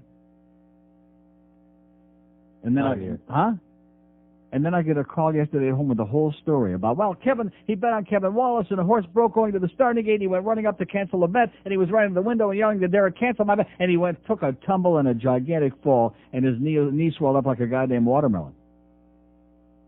He said a couple of the waiters up there tried starting to chew on it. What? Well, we got, old Joe up there. They know it's just a joke. They're great guys. I bet you Anthony wasn't chewing on it, and your knee either, Rich, okay? How you doing, Anthony? But at any rate, so Fat Rich got a little bit of a problem. I'm looking at the schedule now. I see tomorrow we got New Year's Eve, of course. The track is always open, but Northville down simulcasting at 4 in the afternoon. Over there in Detroit, I guess they're doing a little bit early in Detroit because everybody better be in real early on New Year's Eve in Detroit, Know what I'm talking about? Kind of like in Miami. Anybody going out for New Year's Eve in Miami this year? No. Good idea. Probably a good choice. Oh, speaking of Pompano Park, again he segues right into falls into it. What's the schedule tonight, he asks. Well, let's see. In 21 minutes, we got Milford Highlight simulcasting at Pompano Park. We got Freehold Harness Racing 12:30 without Jackie Lee. Dover Downs at 4:30. Northfield at 7 o'clock from Cleveland. Dania Highlight 7:15. Meadowlands at 7:30. And I'm sure there's some more, but it's on the bottom of another page here somewhere. Oh, here it is. Let's see. Let me match up the days to the Yonkers 7:40. No, it's not. Monticello, I can't make it out. Nice going, Carol, you simpleton. Meadowland, 7:30. Monticello, 7:30. Maywood from Chicago, 8:30. And, of course, live on-track racing tonight and tomorrow at the Pompano Park. Now, what about the rest of the schedule? She didn't send me any. Okay, like I said. And then, of course, Friday. Oh, no, closed Friday, New Year's Day. Look at this. I got on 17 different pages here from my good friend Carol over there at Pompano Park. By the way, be sure and say hello, and my good close personal friend David Harrow. Anybody know David Harrow at Pompano Park? Stay away from me, David, okay? That's a New Year's resolution you should be adopting right now. Stay very far away from Uncle Neil. He doesn't want to see you. He doesn't want to hear from you. Don't give up my home phone number to any more assholes, okay? And have a real happy New Year. Far away from me, David Harrow. So let me say it again. We got a simulcasting and the live racing today and tonight. And again tomorrow, closed Friday for New Year's Day, and then reopening Saturday with both of the above. At Pompano Harness, plunge your brains out. This is 560 QAM. Sports Radio 560 QAM. You're a bastard.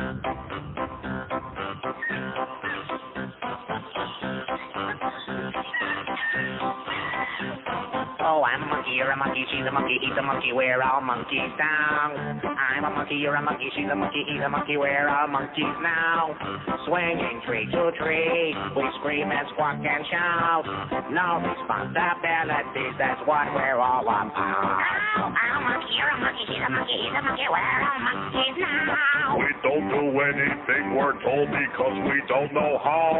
Don't brush our teeth, don't comb our hair, we don't even wear clothes. We'll also make you queasy with our private parts exposed. I'm a monkey, you're a monkey, she's a monkey, he's a monkey, we're all monkeys now. We're not well-mannered, well-behaved, we just love to drop trowel. We'll do some tricks, we'll make you laugh until we are bad. Then we'll lay down, scratch our butts, and watch you all turn red. Oh, I'm a monkey, you're a monkey, she's a monkey, he's a monkey, we're all monkeys now. We wouldn't want to be a dog, a cat, a horse, or cow. We're smelly and we like it, and we've heard the things you said. So don't come within 10 feet of us, or we'll whiz on your head. Oh, I'm a monkey, you're a monkey, she's a monkey, he's a monkey, we're all monkeys now. I'm a monkey, you're a monkey, she's a monkey, he's a monkey, we're all monkeys now. Swinging through the trees, we scream and squawk and shout. No responsibilities, that's what we're all about. Okay, 17 Malone at 560 WQAM. Pat Rich, by the way, is the only person in the world I know who would go to the track, have an accident like that, and call you to tell you about it, and have to give you a rundown on every race, who won by how many lengths. They cashed a triple for $500, and Brad Kramer won the first 2 races at Northfield Downs, and Kevin was going to the gate, and the horse broke, and he ran up to cancel a bet, and he stumbled and fell on his big fat knee. You know, Fat Rich reminds me of my mother. But not quite as neurotic. Here's Miami. Hello. Neil, God. Yes, sir. Neil, it's the High Priest of the NH. How are you? Okay. Listen, first year that I've given out all gifts from Center One, the Neil CDs. Right. I've never gotten such a good response on my gifts. Everybody loves them. I think I've gotten you at least 3 or 4 more listeners in giving those gifts, because some people. Puts the lotion in the basket. Yeah, yes, exactly. Does it? And most of the people I've given them to, well, not most, I'd say half of the people I gave them to didn't even listen to you, but they started listening since. And well, when you work on a radio station that's so big into promotion like this one, you know, all the AM stations I've worked at, it's like, well, we're AM, we don't promote, we don't want to spend the money, and, you know, we like it nice and small and convenient. That's true. Can I get on that list now? Yes, sir, you got it. Hang on, pal. Have a great New Year. You too. Okay, put that guy, he said you too, though. I can't stand them. They're Irish. Well, I don't have nothing against the Irish. It's just that Irish music, you know, and then, of course, the Scottish with the bagpipes. Oh, sorry. Where are we going? Here's Miami. Hello? Hello? Yes, sir. Hi, how you doing, Neil? Great. Nice talking to you. First-time caller. All right. You make me laugh so bad. Guys here at work, they look at me like, what's wrong with that guy? Yeah. I'm trying to convert my wife. She's still not. She's not Jewish yet? Yeah. Anyways, I want to tell what you. Does that mean? I want to tell you a little thing. Last week, not this last hockey game, but the one before, I guess the Edmonton game. So I'm sitting there in between periods, and people are coming up, as they always do, and I sit on the end in my row. And so a guy says, "Hey, Neil, how are you? Love your show." And a guy behind him, which I don't know, a friend of his brother, and he, and it was obviously the woman behind him. These three people are together is the point I'm making, okay? Yep. So the two guys, they both shake my hand, love your show, and the woman behind who is one of their wives, and she looked at me, and I looked at her because, I try to be reasonably friendly. I said, "Hi, how you doing?" She gave me a look, I'm telling you, like I had just done a right on the seat, No. What is with these women? I don't know. Don't they have a goddamn sense of humor? I don't know what's wrong. But no, she's not like that. If you were to come or we went to go to you, she'll say hello and be very friendly. I know that. She's just not yet getting to about your humor and the way you come across. Mm-hmm. Anyways, I wanted to call you and thank you for that, for the entertainment. It's just great. Yes, sir. And wishing you a happy anniversary. Right. And a happy new year. On the list, right. And finally, yes, shameless request if you were to put me on the list. Yes, I will. Thank you very much. I mean, a suck job like that, even Monica would be proud. No, you really are good. Okay, Thank you very much. Thank you. Take Okay, care. hang on. Okay, so no, you really are good, even if you don't believe it. Okay, where is he? Whatever line he's on there, okay? Okay, I got that. In case you're joining us in midstream, and I'm not giving stuff away on here anymore, except this one day I'll make that exception, like Michael did for Kay in the movie. I'll make just this one time you can ask me about my business. Because I'm not going to the game and would be ashamed to, what would be the point? That would be a stupid thing on my part. These are club seats for the big exhibition. Well, might as well be. The big playoff game between the Dolphins and the Bills on Saturday at PP Park. Section 217, row 1, seats 9 and 10, and the purple preferred parking pass, which gets you right inside up close and personal, and you don't have to pay any money, you don't have to park 50 miles away. So there you go. I'm going to give away. We'll do the drawing at about 1:30, and so far, very few names on the list, so if you do get on there, you might have a pretty decent chance. Better than winning the goddamn lottery. Here's Miami Beach. Hello. Neil, how you doing? Okay, sir. Listen, I got a bunch of stuff to talk to you about, but I also want to be on the list. So, okay. Wait. Okay, Neil? What? Okay, the other day I'm listening. Well, what are you going, wait? What does that mean? You haven't said anything yet. Why would I be hanging up yet? Listen, I get to listen every once in a while. If you say wait again. Sorry. And calling when I can, and I heard you talking about the toilet seat the other day, and, when I was in college, every time I ever moved, which was just about every other semester, man, the first thing to go was that old toilet seat and the new one, and the hardest thing was to always remember, do you have the long one, do you have the short one, so I could definitely sympathize, and when you were talking about that, I had a feeling that you were going to when you're as fat as I am, you're in the shower, you're staying down, and you can't tell whether you got a long one or a short one. Well, I had a Christmas party last week, and I had a fat guest at my house, and they used the toilet seat, Neil, and they split the toilet seat in the middle. Like where your leg goes, like they were so fat that they cracked the seat, and I didn't realize it till I sat down on it, and it pinched me, and it actually drew blood. Huh. Believe it or not. I don't believe it. And the reason why I'm sucking around today is at my work, we have direct deposit, and so you count on the money to be in there Thursday, so you don't have to pick up the check on Friday like everybody else. Well, the girl that does direct deposit decided she's going to take off extra day for Christmas, so no one's getting paid to New Year's, and everyone is broke as can be. And I would have called and ordered tickets myself, on my, my debit card, but I have to suck around. I have no other way of getting to see it. I'm not going to get paid until the 2nd or the 3rd of the year. Okay. Can I be on the list? Okay. David J. Neal's a loser. Okay, hang on. Okay, he's on too. Put him on there, even though I do it reluctantly. What is all that stuff you've got there? What are you doing? What are you potchking around now? I'm giving Woody a bunch of crap. I think Woody's already got plenty of... crap. Right. Guy on 2 wants to be on the list. I just thought I'd mention that in passing. Okay, where are we going? Here's a mobile in Boynton Beach. Hello. Neil. Yes, sir. How you doing? Okay. I've listened to you for years and years and years. You make my day. Happy New Year. Happy anniversary. And I got fired on Monday. Are you the guy that called and told me you got fired on Monday? I'm the guy that got fired on Monday. No, I'm a second guy that got fired on Monday. Let's hear it. And I just want to tell the people in Boynton, I want to tell the people in Pompano they can go suck off because I'll get back on my feet. You guys stink. To hell with you. Okay. And by the way, can I please get on the list? Okay, hold on. He said suck off, by the way, too. I know it's kind of a muddy phone. I just wanted to clarify so everybody makes sure they understand it. Okay, that guy, wherever the hell he is, he's on, wants to be on there. I just mentioned that in passing because I know Woody's in there bugging the hell out of you and disturbing our show. Okay, where are we going? Here's a mobile in Pompano. Hello. Hey, Neil, how's it going? Okay, sir. I just want to wish you a happy anniversary, and I really enjoy your show. Thanks, sir. And I got your Best of Neil tapes, both Volume 1 and Volume 2, and I really enjoy it. Uh-huh. And I got a couple of my teenage friends listening to you. and I was wondering if I could suck hard enough for the Dolphins tickets. Okay, hold on. Okay, see, the people that said don't do this on here anymore, they're right, because these people have nothing to say.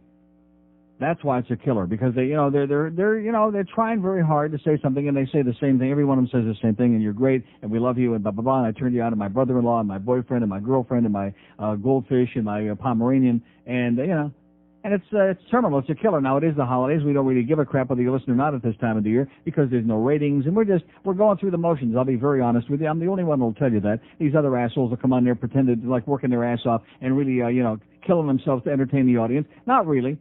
I mean, I'm here, I might as well be here, like tomorrow.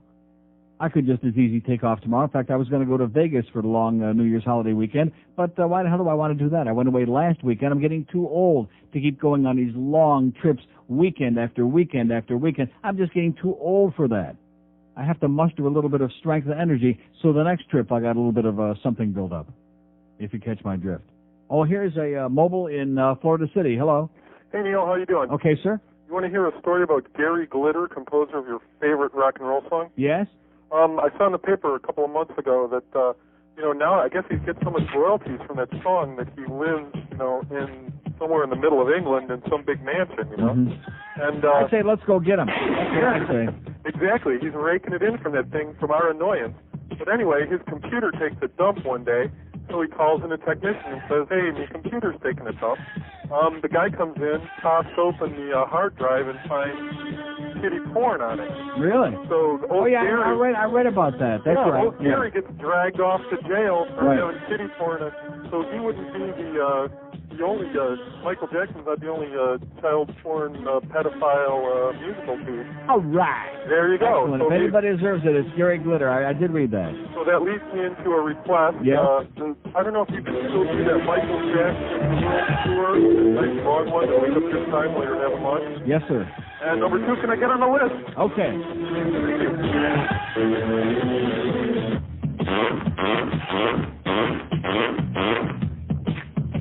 All right, ready, aim. Thank you. God, is that thing annoying.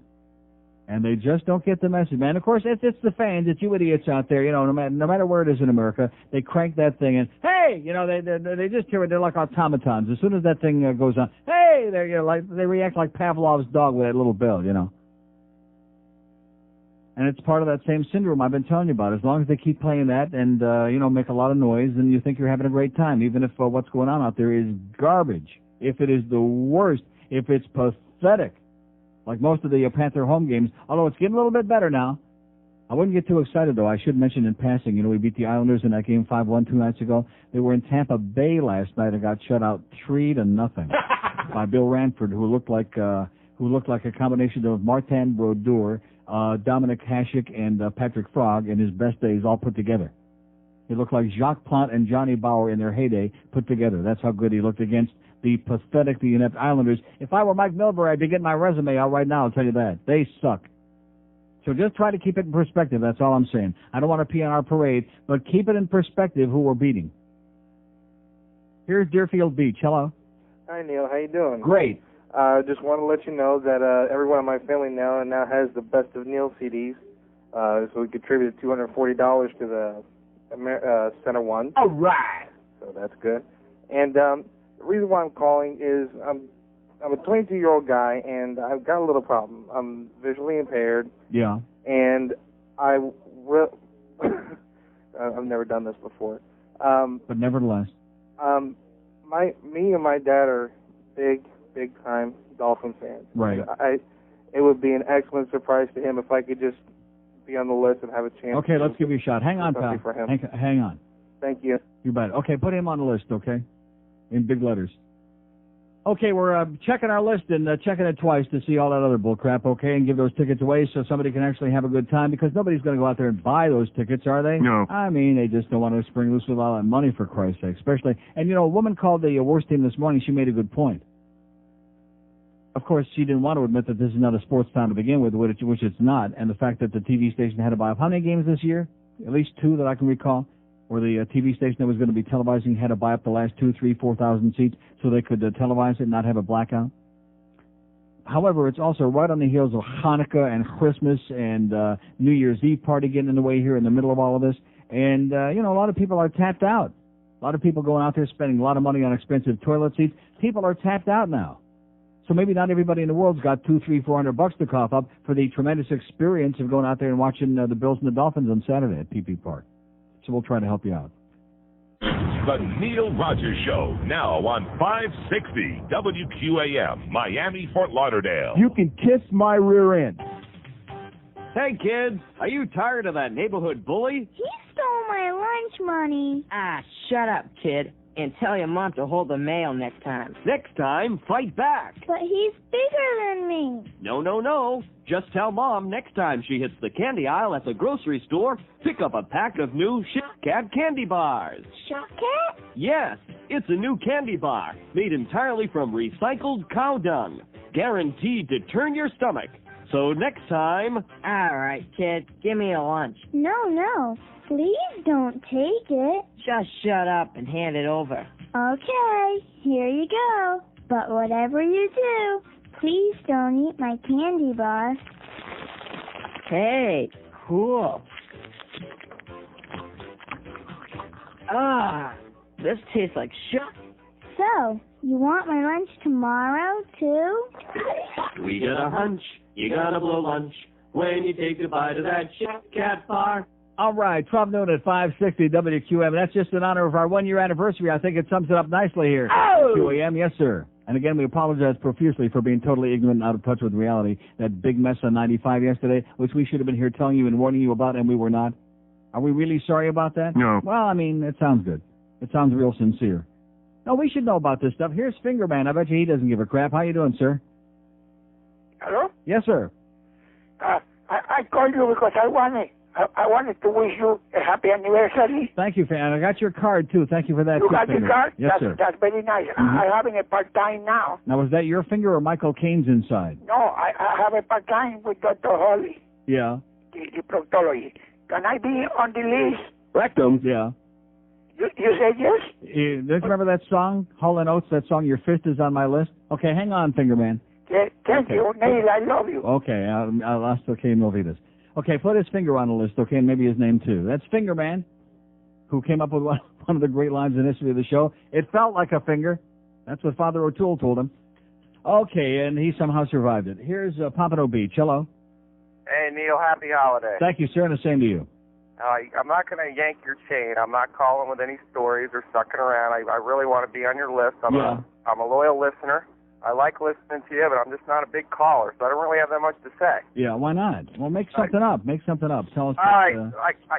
Tell us that your wooden toilet seat broke and you got a splinter in your rectum. You know, something like that other guy did with that. My wife likes the toilet seats with the cushion. I totally hate it. Geez, how can people do that? I don't know. When you have company over and big people sit on it, they leave a little something behind. Jesus Christ. Yeah, exactly. Well, hopefully she's the one that's got to clean it anyway. That's right. Oh, that's right. Beauty. Okay, pal, you're on the list. Have a great New Year. Have a good New Year. Okay, hold on. Okay, that guy had nothing to say, but he's a good guy, and his wife on the cushion. I saw it, because ordinarily, I hate to break the news to you, this is not something that is on my mind very much. A toilet seat is a toilet seat. It's just there. It's a part of life. It's like the knob on a door. It's not something I really think very much about, although I'm sure that there's some women out there getting a little bit excited. But nevertheless, depending on how tall you are. But I go in that store yesterday, I guess the day before, when I first went into Kmart, and they got all these designer toilet seats and these cushiony ones, and one's made out of all kinds of material. And I'm thinking to myself, why would anybody want a cloth toilet seat? Jesus. Ugh. Here's a mobile in Boca. Hello. Hey, Neil, what's up? How you doing, sir? I'm down from Toronto, and I want to talk about the Leafs. Yes, sir? What's up with Poppin? Why don't they get rid of him already? What's up with him? He's hanging out. He's being a professional frog, trying to straighten his lips out before they trade him. I don't know. I just don't know what Mike Smith... The problem with Mike Smith is everybody hates him like poison, and nobody wants to make a deal with him. He's a dickhead. Yeah, he is. Can I be on the list? Okay, pal. Thanks. Go Leafs, go. Yeah, he's a Leaf fan. I'm not so sure. Okay, well, put him on the list anyway. What the hell? Get him out of off the street. Here's a mobile in Hollywood. Hello. Hey, Neil. Yes, sir. Love your show. Happy anniversary. Thank you, sir. I was over here working at this company where they sell, toilet seats and stuff. Yeah. And I was going to call you to tell you to come over here and get it because I know they have them over here. But once I was on the line, I heard you giving away Dolphin tickets, or at least on the list. And I love your show, and I would like to get on the list. And if I can have a shameless request to hear the Darnell, learn to spell with Darnell. Yeah. That's one of your best bits. My kids love to hear them. I'm kind of nervous, so... Well, I'll put you on the list and hang on, okay? And just say thank goodbye you. and have a good New Year. Okay, put him on the list. He's nervous, but nevertheless. This is Learning to Spell with Darnell. I'll be Darnell Jackson, and today we're going to spell the word consensus. Spell it with me now. Consensus. C-O-N-S-E-N-S-U-S. Now, let's use it in a sentence. Be careful what you say. Those cops can send us to jail. This is Learning to Spell with Darnell. I'll be Darnell Jackson. Yeah, speaking of frog lips, by the way, maybe somebody can tell us about that, what that thing is with the French Canadians and why they have the curled lip on one side, like you notice Luc Robitaille, who doesn't look all that bad, but he's still got a lip problem, and Felix Potvin don't look all that bad. They have that curled lip on one side, like Jean Chrétien, the Canadian Prime Minister, who's also a frog. He's got, like, not only does he have a lip, like, curled off to one side, but, like, a whole, it looked like he had a bad stroke, but he did not. He's stroking it, but he did not. And who was I watching? Oh, yeah, I was watching that Tampa Bay game against the pathetic Islanders last night, and that rookie, that kid Vincent Lecavalier, who's going to be a great player, scored a beautiful goal, and they were interviewing him between periods, and he's a frog. And he also, have you ever noticed that? That French Canadians have that genetic, like, lower lip. They could talk like this. Yeah, what did they talk out of the corner of their puss? What is that? What is it with the frogs that have like a little twisted lip problem? Maybe they have something in their mouth that kind of like pushed their lip off to one side. You think that could be it? Yes. Here's a mobile in Deerfield. Hello. Hey, Neil, how you doing? Pretty good. Yeah, listen, can I get some slurping sounds for all these people sucking up for the Dolphins ticket? Isn't that something? Yeah, I mean, listen, I'm calling to be put on the I list. can promise you I'll never do it again, by the way. This now that I'm listening to this, I do realize, thank God it's a holiday, and this show is a, no counter. Boy, it's brutal. Let me tell you something. I called the box office to get the tickets until I realized I had $26 in my account. But it's pathetic. I come from New York. I've been a Dolphins fan all my life. Yeah. I saw them kick the crap out of the Jets in '82 when I was like 5. And the Jets are the Giants. Oh, was that big A.J. Dewey game? Yeah. Mm-hmm. They in the always, mud? The game in the mud, yeah. Yeah, they always sell out. And I can't believe that there are 14,000 some odd tickets left over for this game.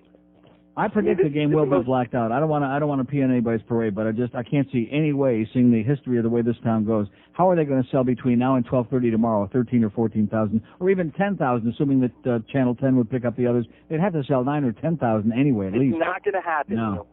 This is the most pathetic sports tent I've ever seen in my entire life. And like I said, we keep filling up the Mac Arena with all those bodies, but as far as you have to get a search party to find any real hockey fans in there. Let me tell you something. I try to talk sports to people down here, and they don't know what they're talking about. And that's just the station. If I try to pick up somebody on the street, forget about it. Yeah. Like I said, I'm not picking up anybody on the street. Okay, hang on, pal. We'll put you on the list. Okay. Okay, put him on there, and he's absolutely correct. He's right on target. But, you're not going to change it. We can sit here and bitch about it and bellyache about it, and that's going to be one of my New Year's resolutions until January 2nd. I'm not going to do that. And since I won't be here the 2nd. Oh, that's right. This is tomorrow's our last show, right? Remember we had the lady from the Christian Coalition, and then that other guy, that blockhead that the cops were knocking on his door 20 or 30 times. I couldn't stay off the phone. Oh, yeah, you're all done. You're all finished. You'll never be on in 99. This year, you're all done, yeah. Hate to break the news to you. I'll be here tomorrow. I'll be here again Monday. And I'll be here Tuesday. And I'll be here Wednesday. Unless, of course, that lottery should kick in there on Saturday. Here's Plantation. Hello. Neil. Yes, sir. Yes, I got to tell you what about was that sound there at the beginning? Hold on 1 second. There, now I'm on a better phone. Okay. I got to tell you about an incident that happened to me last week at the Macarena. I was going to the Washington game, and I'm a season ticket holder. I have 2 tickets. You call that a game? Well, you got a point there, but I didn't know that beforehand. But anyway, I don't always have someone to go with me, so I sometimes sell my extra ticket outside the arena for like $15, $10, whatever I can get for it. Straight to jail, pal. I know. So Straight to jail. I'm standing there, and I'm not really being real obvious, and some guy comes up and asks me, have a ticket? And I say, yeah. Mm-hmm. And he says, how much? I say, $15. He says, okay. So we're just getting ready he's going to give me the $15, and this Huizinga Nazi runs up yelling at me, you can't sell tickets on this property. It's against the law. It's against the law. And so I didn't want to argue with the guys. So I say, okay, well, this is actually my friend, and I'm just going to give him the ticket. I'm not going to sell it to him. And he goes, you can't give away tickets on this property. It's against the law. You can't even give it away. And if I had the guts, I would have said, look, I'm going to stand right here, and I'm going to give this guy the ticket. Now, you call the cops and have me arrested for giving this guy my ticket that I paid for. But anyway, we just walked in together. He followed me in, and I held both the tickets. We walked through, and he paid me after we got inside. I mean, it was ridiculous. Unbelievable. Sounds like some kind of a Nazi operation to me, if you ask me. So I know now next time to be a little bit, maybe I'll go a little bit further away from the Nazis before I try and sell. Do it right down there by the escalator. It's never working anywhere. There's nobody hanging out. Yeah, that was another thing. All 4 of the escalators were out of order, and I got to go up to the 4th floor. Oh, the other ones are out of order too? Oh, yeah, the ones going up to the 4th floor. Oh! There was one working, and I get on that one, and I'm halfway up, and that one stops. So now all 4 of them are out of order. And I think they've got a problem there. Okay, pal. But, hey, can I get on the list? Yes, you can. Hang on. Thanks. I'm in a great mood today. I'm not really sure why. It's my 1-year anniversary. We survived the year. Thank God it's over here in this place. We got all the bugs out of the way this past year. Didn't we get them all out of the way? No. Did we get everything straightened out? No. 10 minutes after noon at 560 QAM. Where do you find Ed Kaplan? Right where They're not landing you got ladies. Listen, you just send me a fax. Thanks, sweetheart. Keep that out of the way, okay? Faraday fucking blow. Yeah, it sounds like some kind of fascist operation at the Macarena. Listen to the footsteps of a Nazi wing, buying every inch of Florida. He must have several lesions on his tiny brain, 'cause all of us have had enough. A hot dog and a beer costs only $40. The bathrooms all have dollar changer slots. His attitude in business is what really sucks. He's taking us for all we've got. Wayne, our pocketbooks are made of glass. Raping and pillaging are part of the past. Let's get the Vaseline and stick Blockbuster park up your ass. Rectum. Listen to the footsteps of a Nazi wing. Come on, give Wayne a break. That's what Buddy Nevin says. Give him a break. He's a real philanthropist. He never stole a freight train, a caboose. So we're going to give him a break? No. That's our resolution for 1999. Are we going to give Wayne Hypinga a break? No. Where are we going now? Here's a lady in Miami Beach. Hello. Hi, Neil. Yes, ma'am. Hey, happy anniversary. Happy anniversary from a loyal woman listener. Well, thank you so much. I don't think anybody's called yet today. Any ladies? You know something? You got a good point. How do you like that? That really makes me feel like crap. Well, that shouldn't. Thank God for you. Now, one woman out there, that makes me feel like walking on legs is what it makes me feel like. That you're the only lady that cared enough to call today. That's probably because all these guys are calling, sucking for those damn stupid tickets. Well, that's true.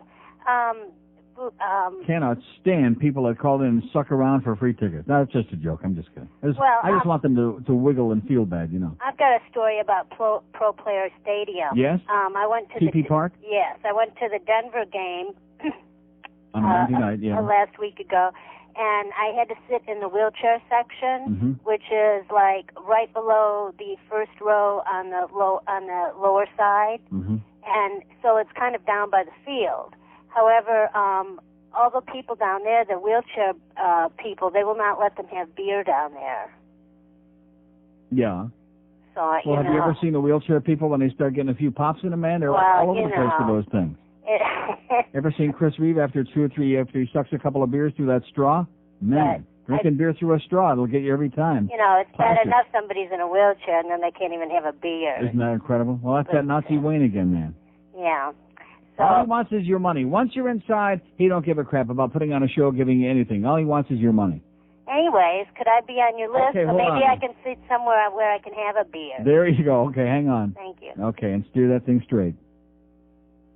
Oh, now what did you do that for? She has her special line? I called her. Oh, or George called her. Hi there. How are you? I haven't heard from you in a very long time. Boy, I've been feeling so blue about that. Oh, don't feel blue about that. Feeling so bad. I thought, well, maybe one of several things happened. Either she left town, or else she ballooned back up like an elephant again and gained all that weight back, and she's too embarrassed to talk to me.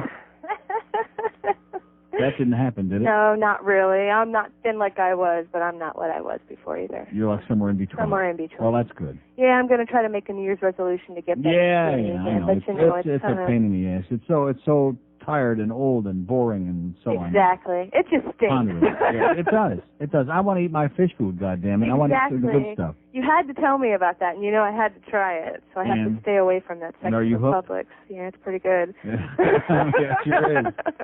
And my Publix, man, they got like 7,000 pints of it in there, and all my mobile stations where I get my gas, they got 50,000 fish sticks and 2,800 different kinds of pints.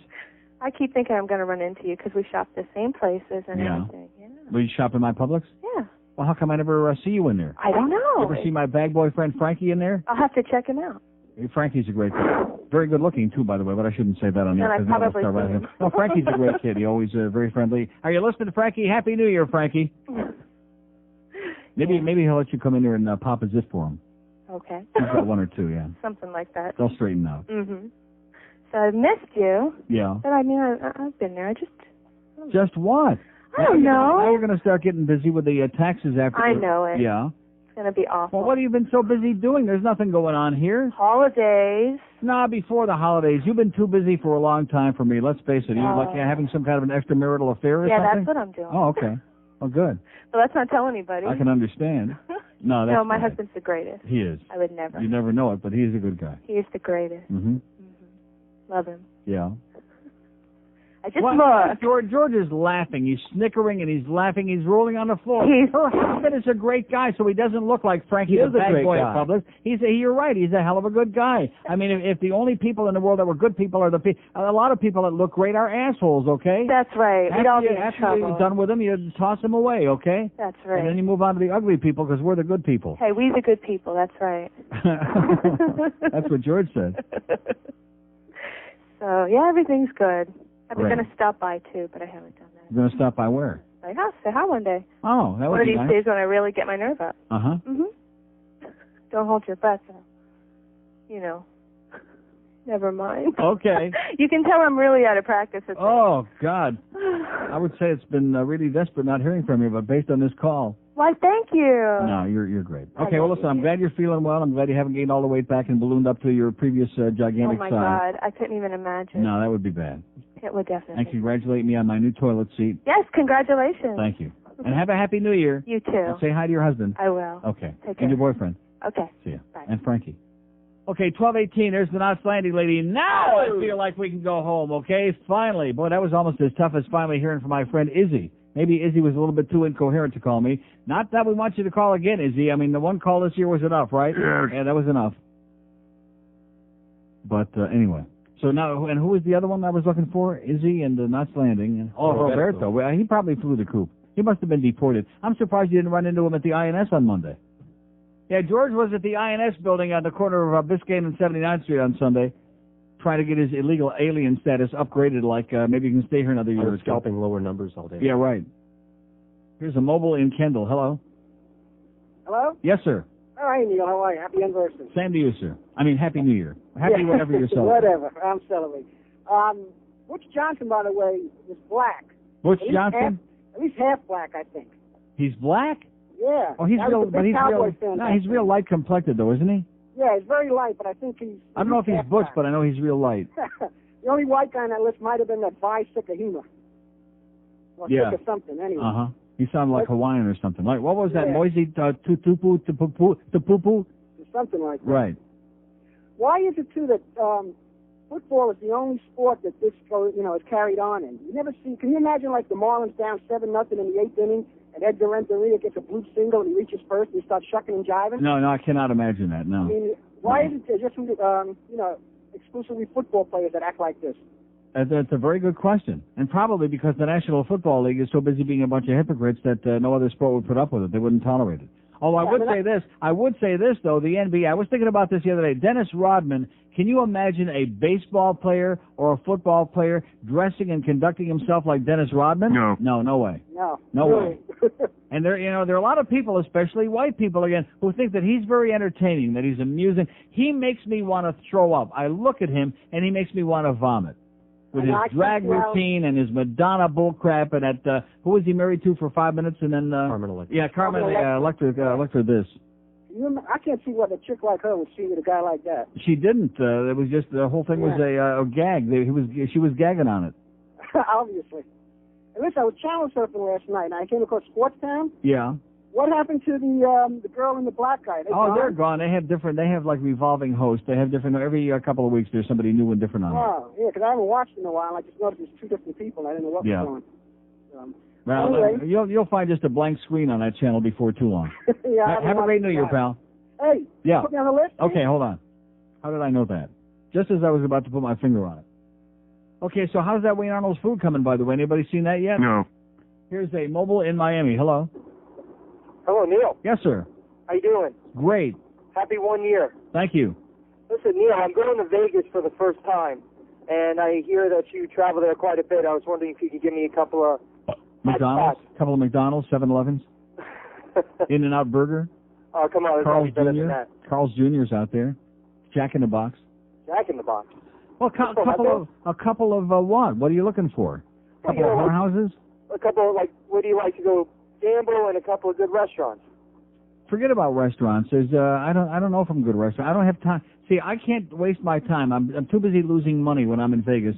I don't have time to search out. They got Ruth's Chris out there, which you can go here, but they got two of them out there, which are sensational. Oh, really? In fact, I would say, with all due respect to my friends in Fort Lauderdale, the best Ruth's Chris in the world is the one on Sahara. I think it's Sahara in Vegas. Okay. It's unbelievable. Any good shows? I don't go to shows. No shows? No, but go to the MGM and go to the. You'll check out the Bellagio and you'll say, hey, is this your first trip? Yes. Oh, it's your first time ever, so you have nothing to gauge it by. So you'll be so overwhelmed. Just be sure and check out all the big joints. Check out Caesars and the Mirage and the Bellagio and MGM Grand. And maybe you'll want to go into New York for 5 minutes until the noise drowns you out and you have to run out. But it's great. And don't waste your time going downtown. Okay. Don't waste your time. It's bogus. All right, Neil, one more thing. Yes, sir. Can you play that Underpants song? Underpants? Yeah. I'm not sure if that's the right name. Oh, you want that awful thing that George plays all the time when I'm not here? What is that thing called, that Underpants song? The Underpants song. Okay, have a great New Year, pal. Hey, wait, Neil. Yeah. Put Isaiah on the list for me, will you? Okay, get out of here already. Get out of here. By the way, the answer to the Underpants song is... No. Well, wait till George is here next time, to my next vacation, okay? Because I do not play the Underpants song. In fact, I'm glad that he reminded me, because the next time George plays the Underpants song will be the last time George fills in. Okay, we have an open line at date 5670560 and pound 560. I can't believe you play that. That is the worst. It's just a little long, but it's okay. No, it's not. It's a fine song. I'd rather play On My Own Grandpa. Oh. Which I know you hate like poison, which is it's bad, it's weak, and I admit that. But that's even better than... What are you going to do with all the love you're hiding in your underpants? Oh, and just the way he says that, underpants. I mean, just that phony, rednecky thing. In fact, I'd like to hear Booger Belmonte do a takeoff on that with that rednecky, all he needs is a banjo in there. That's what we need to hear. One more. I know I played it yesterday, but that's what we need to hear with the big game coming up and with these tickets that we're giving away and all these shameless suck-arounds we got today. Yeah, one more time for the West Coast, okay? Well, Buffalo has a football team, the greatest in the land, and everybody thinks they're great, because they really are. The Buffalo Bills are the number one. See what I mean? So just sing along. When you say Miami, when you say Buffalo, and hear that Buffalo Bills, Buffalo Bills. Okay. They're the greatest team in the history of the human race. They're the Buffalo Bills. They're the greatest thing since sliced bread and canned beer. Yeah, there you go. And you jazz up that redneck stuff. You listen to that banjo. Holy sweet God, listen to that. When you say Buffalo Bills, it don't sound so rednecky, do it? Everybody sing along now. Are you Bill fans? Here we go. Well, the Buffalo Bills are the best team. They have the best record over the last 5 years. And they went to the Super Bowl 4 times, which is more than I can say for this scum-sucking fish. And they're the greatest, because I really like their uniforms. They sure as hell beat the heck out of having a fish on the helmet, because they're the Buffalo Bills. The best football team what I ever seen in the history of my life. They are the Buffalo Bills. The Buffalo Bills. the home of Jim Kelly, the greatest quarterback in the league. Yeah, everybody, the Buffalo Bills. They're the Buffalo Bills. And they've been around longer than the stinking rotten fish. Well, they're the Buffalo Bills. Buffalo Bills. What would you rather have as a pet, a buffalo or a fish? What is a Buffalo Bill? It puts the lotion in the basket. I'll bet it does. 1226 at 560 WQAM. George just brought up a good point. Today being my 1-year anniversary here on WQAM, we can steal some of those old bumper stickers from some presidential races in the past. 4 more years. Right to the day, baby. Oh, God. In fact, after, like, tomorrow, it'll be like 3 and something. Even though it'll be 3 and a lot, it'll still be a 3 will be that first number. As in, like, there's light at the end of the tunnel. Johnny Dykes and asshole. Newsflash. Due to recent news of experimental penis transplants taking place in France, there's been a sudden rash of penis thefts all across America. Small endowed men everywhere are turning to the wrong side of the law in hopes of finding renegade French doctors to extend their manhoods. If you're a long-donged man, be careful and take every precaution you can. Lock your doors and your drawers. Even padlock your penis to your hip if possible. You might even want to monogram it, just in case. Any individual caught at French or American customs with a stolen penis will be sent to a fully gay prison for life. Once again, penis theft is on the rise. Take necessary precautions, or you could be next. 12:30 at 560 WQAM. Here's the bag with all the food in it from Wayne Arnold's, with all my food in it. A couple of nice Neely burgers with bacon and cheese, kosher, by the way. Oi! And a couple of Rochester White Hots with pork, kosher, with onions. Perfect. No bread, no starch, no sugar, no SS twins, the starch and the sugar. And it says on the bag, happy anniversary from Hudson. Do we know Hudson? Do we know who that is? No. Thanks, Hudson. Over there at Wayne Arnold. Okay, great folks. Like I said, I saw Wayne at the gas station the other day pumping it. Here's Lauderdale by the Sea. Hello. Neil, happy anniversary. Thank you. I missed half the show Monday, and I wondered if you went over that story about the waitress from Lakeland that was fired. No. From the Olive Garden about... Didn't see it. She confronted a congressman, I guess it was Representative Kennedy, Republican member of the House. Oh, Kennedy. That's that Pete Bolger, that ugly twin, yeah. Was member of the House Judiciary Committee. That beady-eyed piece of crap, yeah. And he's a former Democrat, and I guess she mentioned to someone in the restaurant how she thought that he is ignoring the will of the people in his vote to impeach, and he overheard it and went to the manager, and then said, "Have you anything to say to me?" And so she made the statement that she thought he was a turncoat and a traitor for stabbing the president in the back. Right. She was immediately fired. How do you like that? Yes. Well, I hope she sues the crap out of them. I hope so. How the hell can they control her political opinions and we're slopping burgers in a restaurant? Well, they say that... that Kennedy guy, I'm telling you, that's Pete Bolger's identical twin. The ugly twin. The evil twin. So, the assassin. Yeah, and, well, it's typical. I noticed in Newsweek they have listed all the congressmen and the way they voted, and they got a graph scheduled color-wise that shows you who voted for what. Yeah.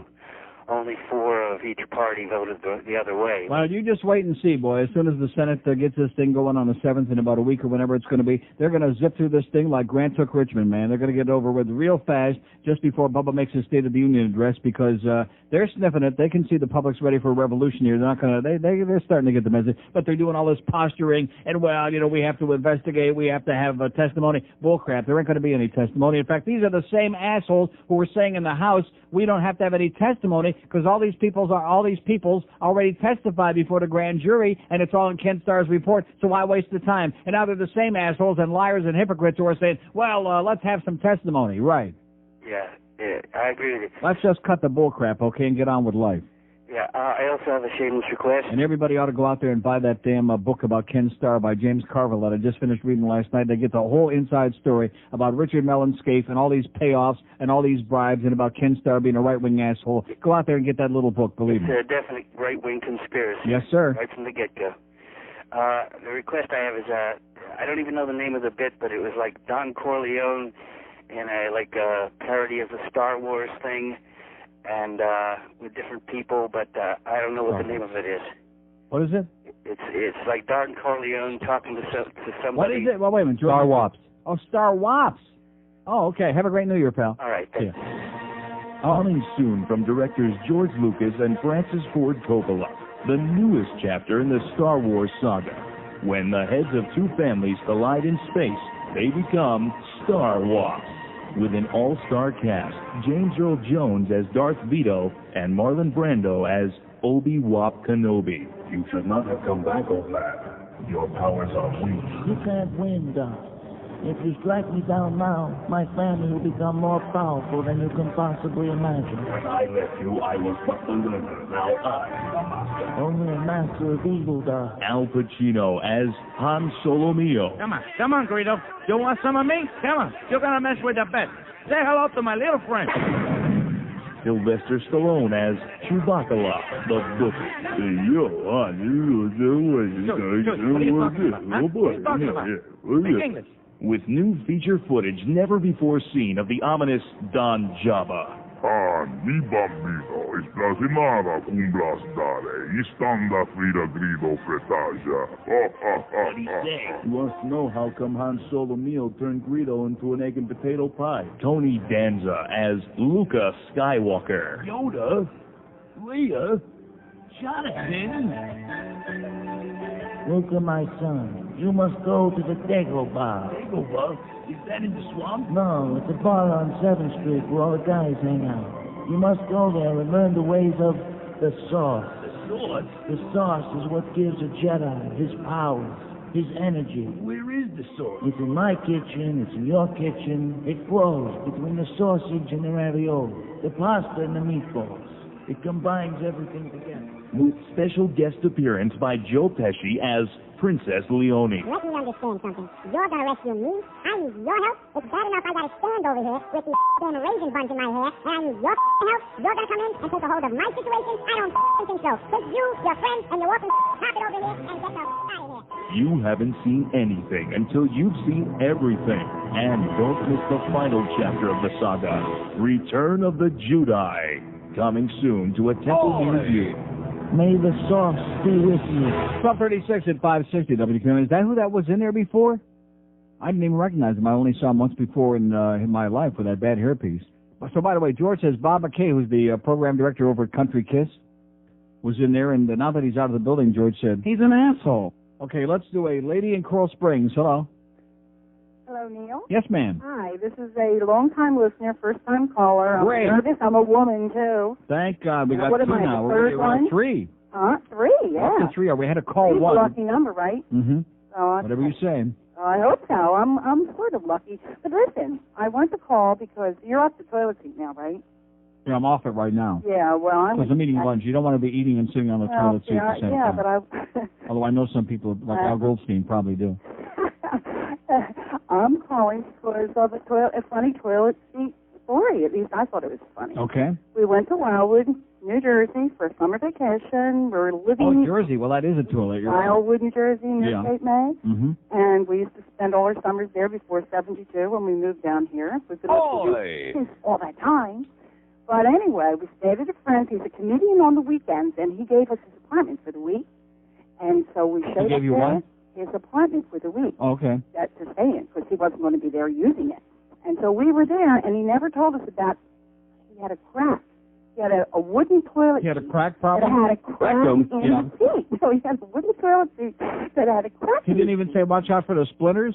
No, he never even suggested there was a problem. And so my husband, after we had been out at happy hour and everything and doing our thing and having a wild good time, we came back and he had to do a quick apple two-step, as you say.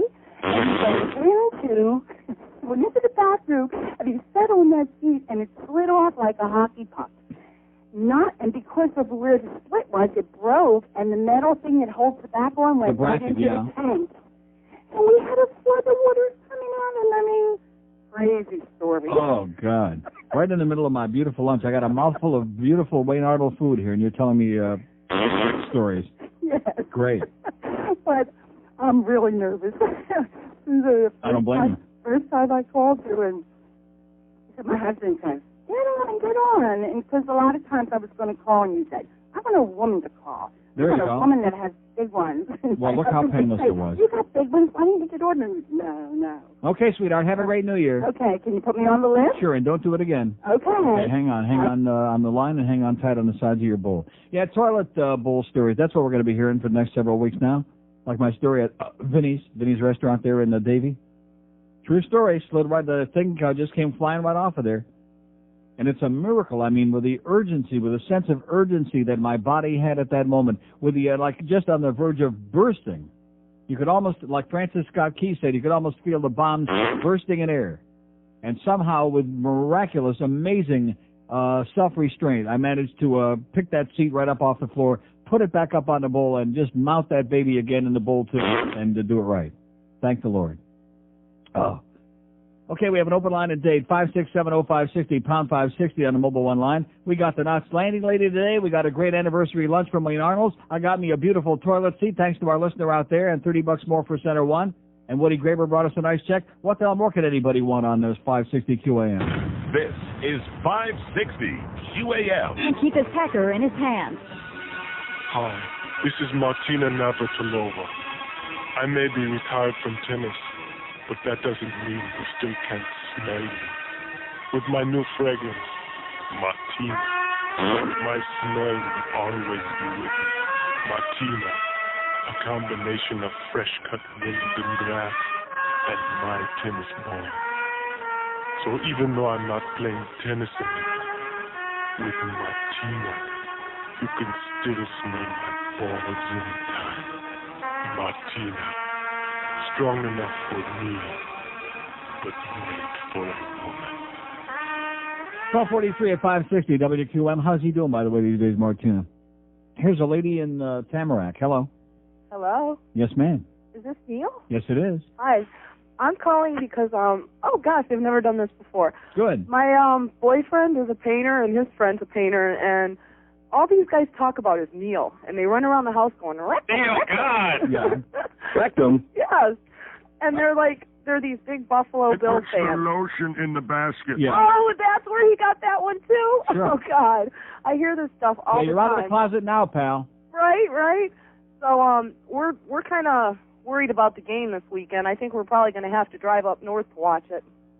He'll do it, too. Yeah, okay. Yeah, you're not going to see it here. It's going to be blacked out unless some miracle happens. No, that sucks. Isn't that pathetic? What What a Bush League place this is?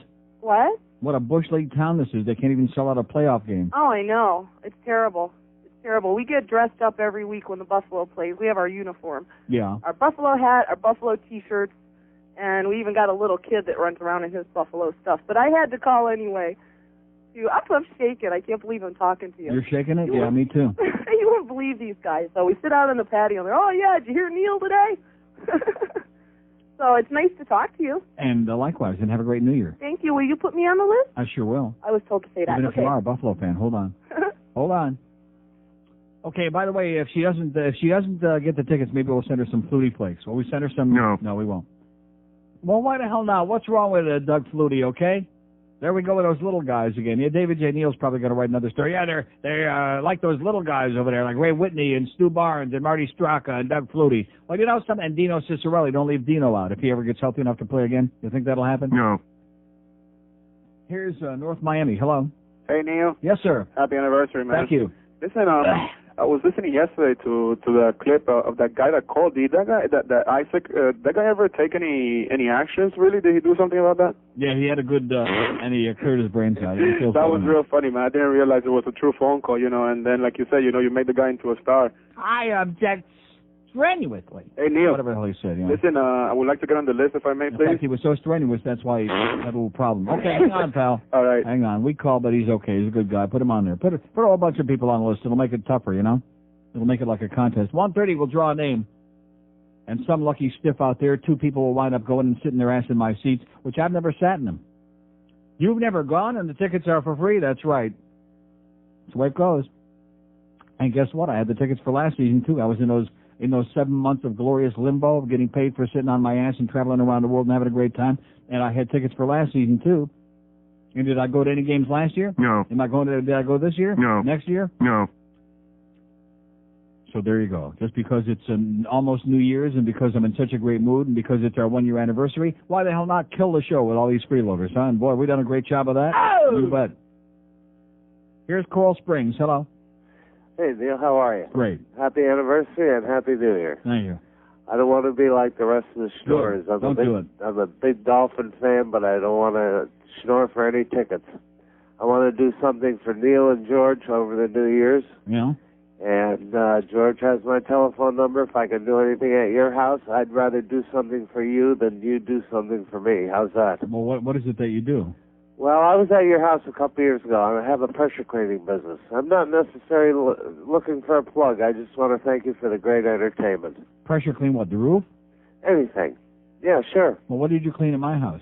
I cleaned out your screens, and then I did your Chattahoochee right before you got the tile put down. Right, that's right. Yeah. So I didn't call for anything other than to say Happy New Year, and if I can do anything for you, I'd be my pleasure. I was at George's new house, as a matter of fact, and did his deck.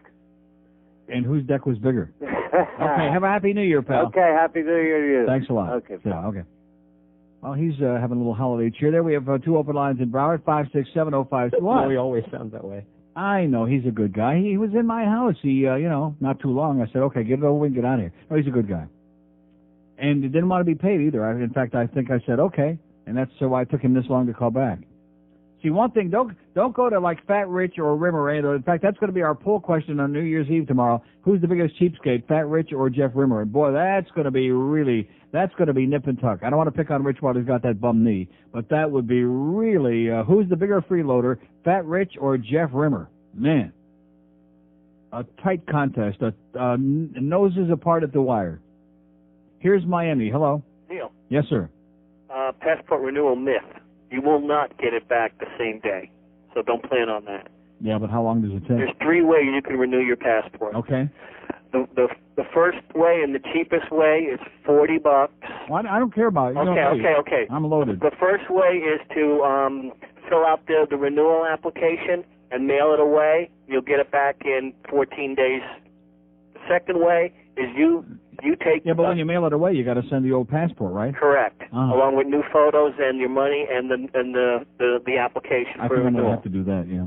The second way is you can take all that stuff down yourself to the passport agency, go through the line and all that BS, and pay an extra $35 for the expedited fee, and you'll get it in the mail in like 3 or 4 days.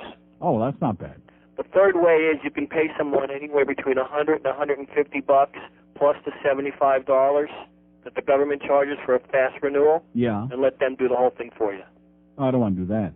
I'm not trusting anybody else in my passport. I clutch that thing very tightly. Well, then option 2 is your best route.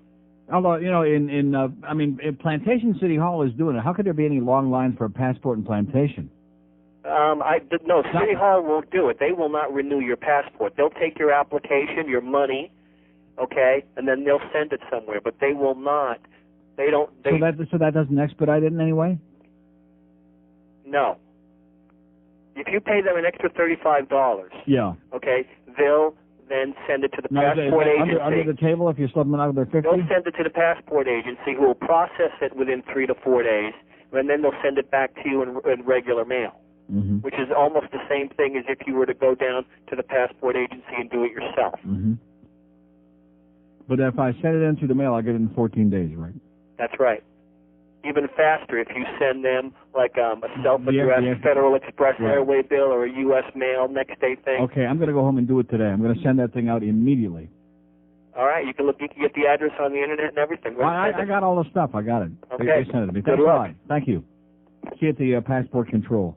Okay, we have an open line at date 567, and you people that are laughing out there, if you don't got a passport, oh baby, that should be your New Year's resolution right now. Whether you're young, whether you're old, whether you're on the verge of death, whether you're somewhere in between, whether you're like just barely past fetus age, better get you a passport. And for all your little kids out there too, all those punky kids, get passports for the ganze Mishpacha, because God only knows when you're going to be having to hop on a plane and say, okay, see ya. Here's a lady in Kendall. Hello. Yeah, hi, Neil. How you doing? I'm good. How are you? Great. Happy anniversary. Thank you. A couple days ago or last week, you were talking about the Mormons and their underwear. Yeah, that was Monday because Joe Costello was here. George was out being an illegal alien, and Joe was here and never heard of the magic underwear, and I only had one call on it. Well, I think what they're called is temple undergarments. Yeah. That's the official name for them. Boy! Yeah. And there's a great book about Mormons. Well, it's about Mormon. It's called The Mormon Murders. Yeah, I've seen that. I've never read it. Oh, it's really good, and it gives you a lot of insight. Well, what's it about? They're real strange. Well, they're Donnie and Marie? Yeah, I don't know. Donnie was on my show a few years ago. He seemed okay to me. Well, their ideas are strange. Their beliefs are strange. There's a lot of traffic in documents, old documents to prove their faith. Yeah. And that's what the Mormon Murders is about. Huh. It's really a good book. I couldn't put it down. Well, hey, listen, at least it's easy to remember Joseph Smith anyway. Yeah, right. They had easy names. I mean, Elijah Muhammad, all those other names, a little bit tougher, but Joseph Smith, even I can remember that. What was one other thing? What is the real story with Rick and Suds? I missed it every time. The real story is they got fired. They were told by Peter Bolger they would not be renewed in February when their contract ends. They would not be coming back and go look for a new job. And then Rick came back and asked for another meeting, and in a tearful plea, told Pete Bolger that they had killed the station and they didn't have any morning show and that they were so great in the mornings on IOD and on Waxy and yada, yada, yada, and they'd be willing to go to the mornings. And Pete Bolger said, oh, yeah, you're right, we don't have any morning show. And he said, if you're willing to take a big cut in pay, we'll put you on in the morning. And they said, okay. Well, I thought they had good ratings in the afternoon. Well, not good, but the best on that station. Oh. They were, in fact, in the last trend, they were the only ones that went up. Every other day part in that station went down. They were the only ones that went up. And Bolger still is an asshole. That's ridiculous. And Damn it. I can't deal with Brooks' voice. Oh, seriously, I mean, well, how could anybody listen to her? She's like a female Gildy. You hear the voice, and even a child immediately tells you, that is a voice that does not belong on the radio, okay? And that laughs. And every time she laughs, it's the same. It's exactly that. I know. I think it's on tape. Can I be on the list? Okay, hang on. Thanks. Okay, so I'm almost done with my expansive lunch here today. Got our passport situation straightened out. I'm going to go home and squeeze it a couple of times real tight, and the passport too, get that all straightened out. Got a nice toilet seat here. We're kind of cleaning up our loose ends here at the end of the year. That's always a good idea. Clean up your loose ends, especially if you have one of those felt toilet seats. God, can't even envision that. Here's a mobile in Fort Lauderdale. Hello. Neil. Yes, sir. Hey, good morning. How are you? Great. Man, I am pissed off and fired up. Good, excellent. It's about time we talked to somebody that was fired up and pissed off. I'm kind of like, I'm a jock sniffer. I guess you are too because you go to the hockey games, right? Even though you hate Wayne, yeah. You support your team, right? Well, I'm like that with the Dolphins. I've been there for 5 years. I saw the last 2 years of Don, who you affectionately call the brainstem, which we miss you calling him that. Yeah. Anyway, I have my season ticket, and I can't believe I'm reading the paper, and there's almost 15,000 seats left for a playoff game. Right. So what I want to do, I want to take away the opportunity from these poser fans that want to get a freebie to go to the game that have never been there all year, and take that away and give it to somebody that I think is deserving. I have a buddy of mine who just got married and had to sell off his season tickets to kind of finance his wedding, and it would what be a like, schmuck. He kind of had to do it though. He had some responsibilities, but anyway. Oh, I see. I felt Knocked bad for him, huh? Yeah. I've been calling for half an hour. It's been busy, even when you say you got to open lines. But I waited, and I wanted to talk to you and say Happy New Year and Happy Anniversary. Mm-hmm. And I wanted to get on this list and take those tickets away from somebody that doesn't deserve it and give them to somebody that does without him knowing. Okay. So if you could put me on hold, I'd love to be on that list. Hang Thank on. you, sir. Oh, if this were, after all of that, if this were like another day of the year, like in the middle of the year, I would have gone, no. Yeah, but, can't do that on December 30th. Just out of sadism, but I don't feel real sadistic today, or a masochistic, or however the hell it goes. Just feel like a regular old guy. Once it gets past 2 o'clock, you do realize it will no longer be 4 more years. It'll be 3 plus whatever the odd numbers are. God. Just like those people on death row, they're marking off the days or the people not on death row. I guess they do it the other way around. The ones who are counting the days until they get out. No, it's not that bad. We're having a great time today, aren't we? No. We're really doing it. No. All these suckholes. 12:56 at 560 WQAM. The Neil Rogers Show, now on 560 WQAM, Miami, Fort Lauderdale. Hey, buttheads, it's the 1 to 2 hour. Well, I hate what they're doing on QAM. Put that faggot back on again. I want what they had before. He's not my kind of guy. Moron. What the hell are they doing anyway? If the manly-sounding guy was really gay, I want more of Chris Moore. Plus his voice is real high. When I listen to the sport, moron, a manly voice won't get my attention. But what really gets me slipping is shorts. A squeaky high voice will give me an erection. Well, I hate what they're doing on QAM. Put that faggot back on again. I'm going to miss hearing straight men with voices this high. Now I'll have to get deeper in the closet again so I can impress all the macho friends. Check out Chris Moore at night to help us hang on the side. Moron. Yeah, there ain't nothing like having macho sports guys whose voices have some cracks since they were 12 years old. Handle like that. Yeah, stand up real close to the radio and the person's on and get their voices on up there. It really makes my balls stink on this. And that Crow, man, well, he's smarter than my inbred brother. Yep. 1 o'clock at 560 WQAM. Bill Zimper is going to be here for Hank Goldberg. 2 o'clock. Hank's on vacation. Zimper's in town, actually. And maybe you'll give him, like, directions how to get around town since he's not so familiar with the market. And then at 6 o'clock, or when is it? Yeah, 6 to 7, we got Josh Friedman's going to be on going for an hour. And then Geldy will be on from Pittsburgh, from the Civic Arena, from the Igloo, from that place where they're going to be soon out of business, up in Pittsburgh with a pregame show. The Penguins and the Panthers, 7:30 tonight. Any interest? No. Now, I do want to say one thing before we continue with this wasting of time with all these suck-arounds. I don't want to get anybody fired in any of these retail establishments, but I do want to say this to you, okay? My shopping around for a toilet seat has opened up new avenues of dismay. Kmart was depressing. I mean, the woman there behind the counter, she was taking her sweet time. She was in no particular hurry. There was a long line of obnoxious people, and maybe that's why. But, I mean, she couldn't have given a crap less. But the people at Walmart yesterday, I'm going to tell you something I have never had an experience in my life, and I don't want to get back into a racial thing again. I'm not saying because the woman at Kmart, she was as white as I am, and her service was pretty piss poor. And it's even affected my Sawgrass Publix.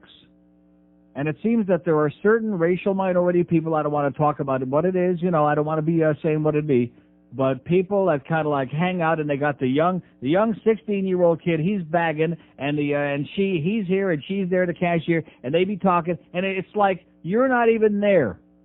And the scene at the checkout at Walmart, which luckily it was no long line, it was the first one online with my toilet seat.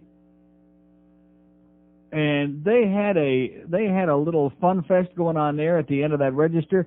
I'm going to tell you, you people who are managers of these stores who put up with this crap, you're the ones that ought to have your ass fired. You know, one of the times, and I love my Sawgrass Publix, and they're very nice to me in there, and most of them are really great people. But I was at one point in the express checkout, because I usually have less than 1 or 2 pints of fish food, thing of dog food, whatever. And this conversation's going on, and they're talking about, you know, he don't want to go out with her, and she got a date, and the usual crap that you listen to. And it's like I'm not even there. And I give her my $20 bill or whatever it was, and then she puts the money on the counter to change, and she kind of like pushes at me. Instead of like handing it me, which I don't really care, but she like pushes it at me like, here, get out of here, we're having a conversation. Like I'm an afterthought. Not like I'm a customer, not like I'm paying my real goddamn money, but like like you're bothering us, you're interfering with our conversation here. And that Winn-Dixie over there on, the one over near my post office on Broward Boulevard, the one in the, whatever, what was that plaza called? The Plantation, the town, is it the town center? One of those two plazas there. I'm going to tell you something. You check out there, it is absolutely unbelievable. They don't even want to be bothered. They like push here's the change, get out of here already, just go away. And you assholes out there, that should be your New Year's resolution, the management people, that if you tolerate this kind of crap, then you ought to resign. You ought to go and flip hamburgers somewhere. If that's the way you think your help ought to treat the goddamn public that's, paying all these overinflated prices for the garbage that you're selling. Man. So let me say, Kmart may suck, but Walmart really sucks.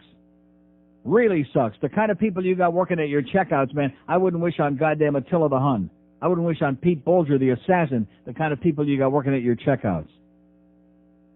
talk about service in this country, talking about a bunch of slackers that couldn't even be flipping hamburgers at Burger King because they wouldn't know which side to stick it on. That's how stupid some of these people are. You know, just pay a little bit of attention, okay, so we get the transaction right, so we know what's going on here, so we get the right amount of change, which now, of course, they have to have the registers that show how much change to give back because most of these people are too stupid to figure it out themselves and count the change. God forbid they'd have to do that. But let me say it for the 8 millionth time. You store management people that don't watch this crap, there's something wrong with you. There's something really, really wrong with you. And maybe that's why some of these stores, I don't want to mention that particular Winn-Dixie, maybe that's why some of these stores are like, you can go in there and it's like a command performance. You could shoot cannonballs up and down the aisles. Maybe that's why we're interrupting their party. That could be it. Think so? Yes. Yeah, that's why we're interrupting their party. Oh, gee, we got a pain in the ass customer here, gee. Oh, God. Here you go. Here's some change. Get out of here. We're making a date for tonight. Here's a mobile in Miami. Hello? Yeah, hi, Neil. Happy holidays. Happy New Year, Neil. And the same to you, sir. And happy anniversary. Well, basically, that's what I was calling for because... Okay, thank you. Okay, we have an open line in Broward. 567-0560 and pound 560 on the AT&T. That's it I was calling for, right? Thank you. Okay, that was very nice. Mobile in Palm Beach. Hello. Hey, Neil. How you doing? Happy anniversary. Thanks. Merry Christmas. Happy Sukkot, all that. Right. Happy Purim. Yes. Happy Kwanzaa. Yes. I By the way, I still haven't figured out what Kwanzaa is. Somebody started telling me the other day. I still don't know what that is. I don't know either. I have a show-killing question. Yeah. My wife and I are going to Venice, Florence, and Rome. Mm-hmm. And we've got Venice and Florence pretty well worked out for accommodations. Wondering where you stay or can recommend to stay in Rome. I hate people when they call with these questions for you, but it's they're really boring. Yeah. Well, it depends on how much money you want to spend. You want to stay in a real good hotel, in a very expensive hotel?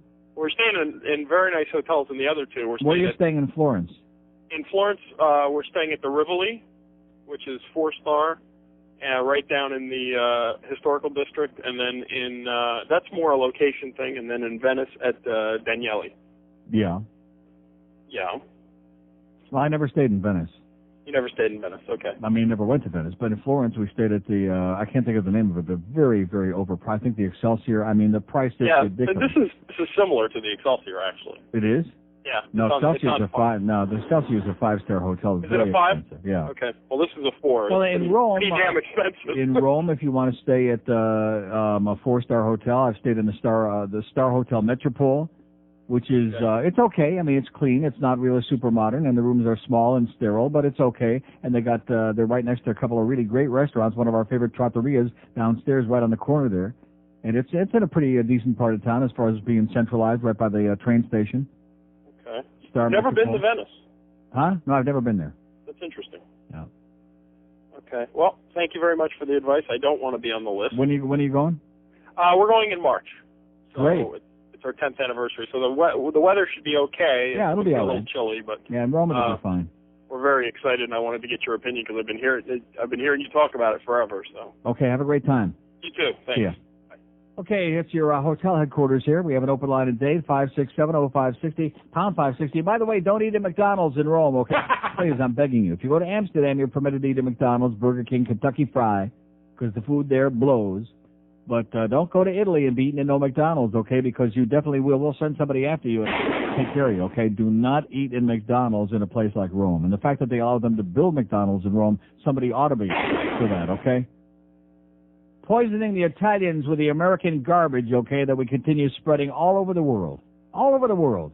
Going to every airport. And now we got Burger King and McDonald's in the airport. Although I'll be honest with you, it beats most of the food they feed you on the plane. Love my friends at Air Canada, but boy, your food, oh man. You want chicken or you want mahi-mahi? Or do you want trouser trout? What would you like? Ugh. Just get me home and get me off this plane, please. 9 minutes after 1 at 560 WQAM. Hey, by the way, here's something everybody loves. In fact, even the Knots Landing lady she's probably porking up a little bit from the sound of it, don't you think? Just a little bit. I don't want to say porking up. I mean, she's probably getting a little chubby again because she's eating Ben & Jerry's fish food. There you go. Oh! Hey, if you're going to get fat, if you're going to get, die from too much of that refined sugar, this is the way to do it. Believe me. You'll go out with in fact, when they embalm you, you'll have a big smile from ear to ear.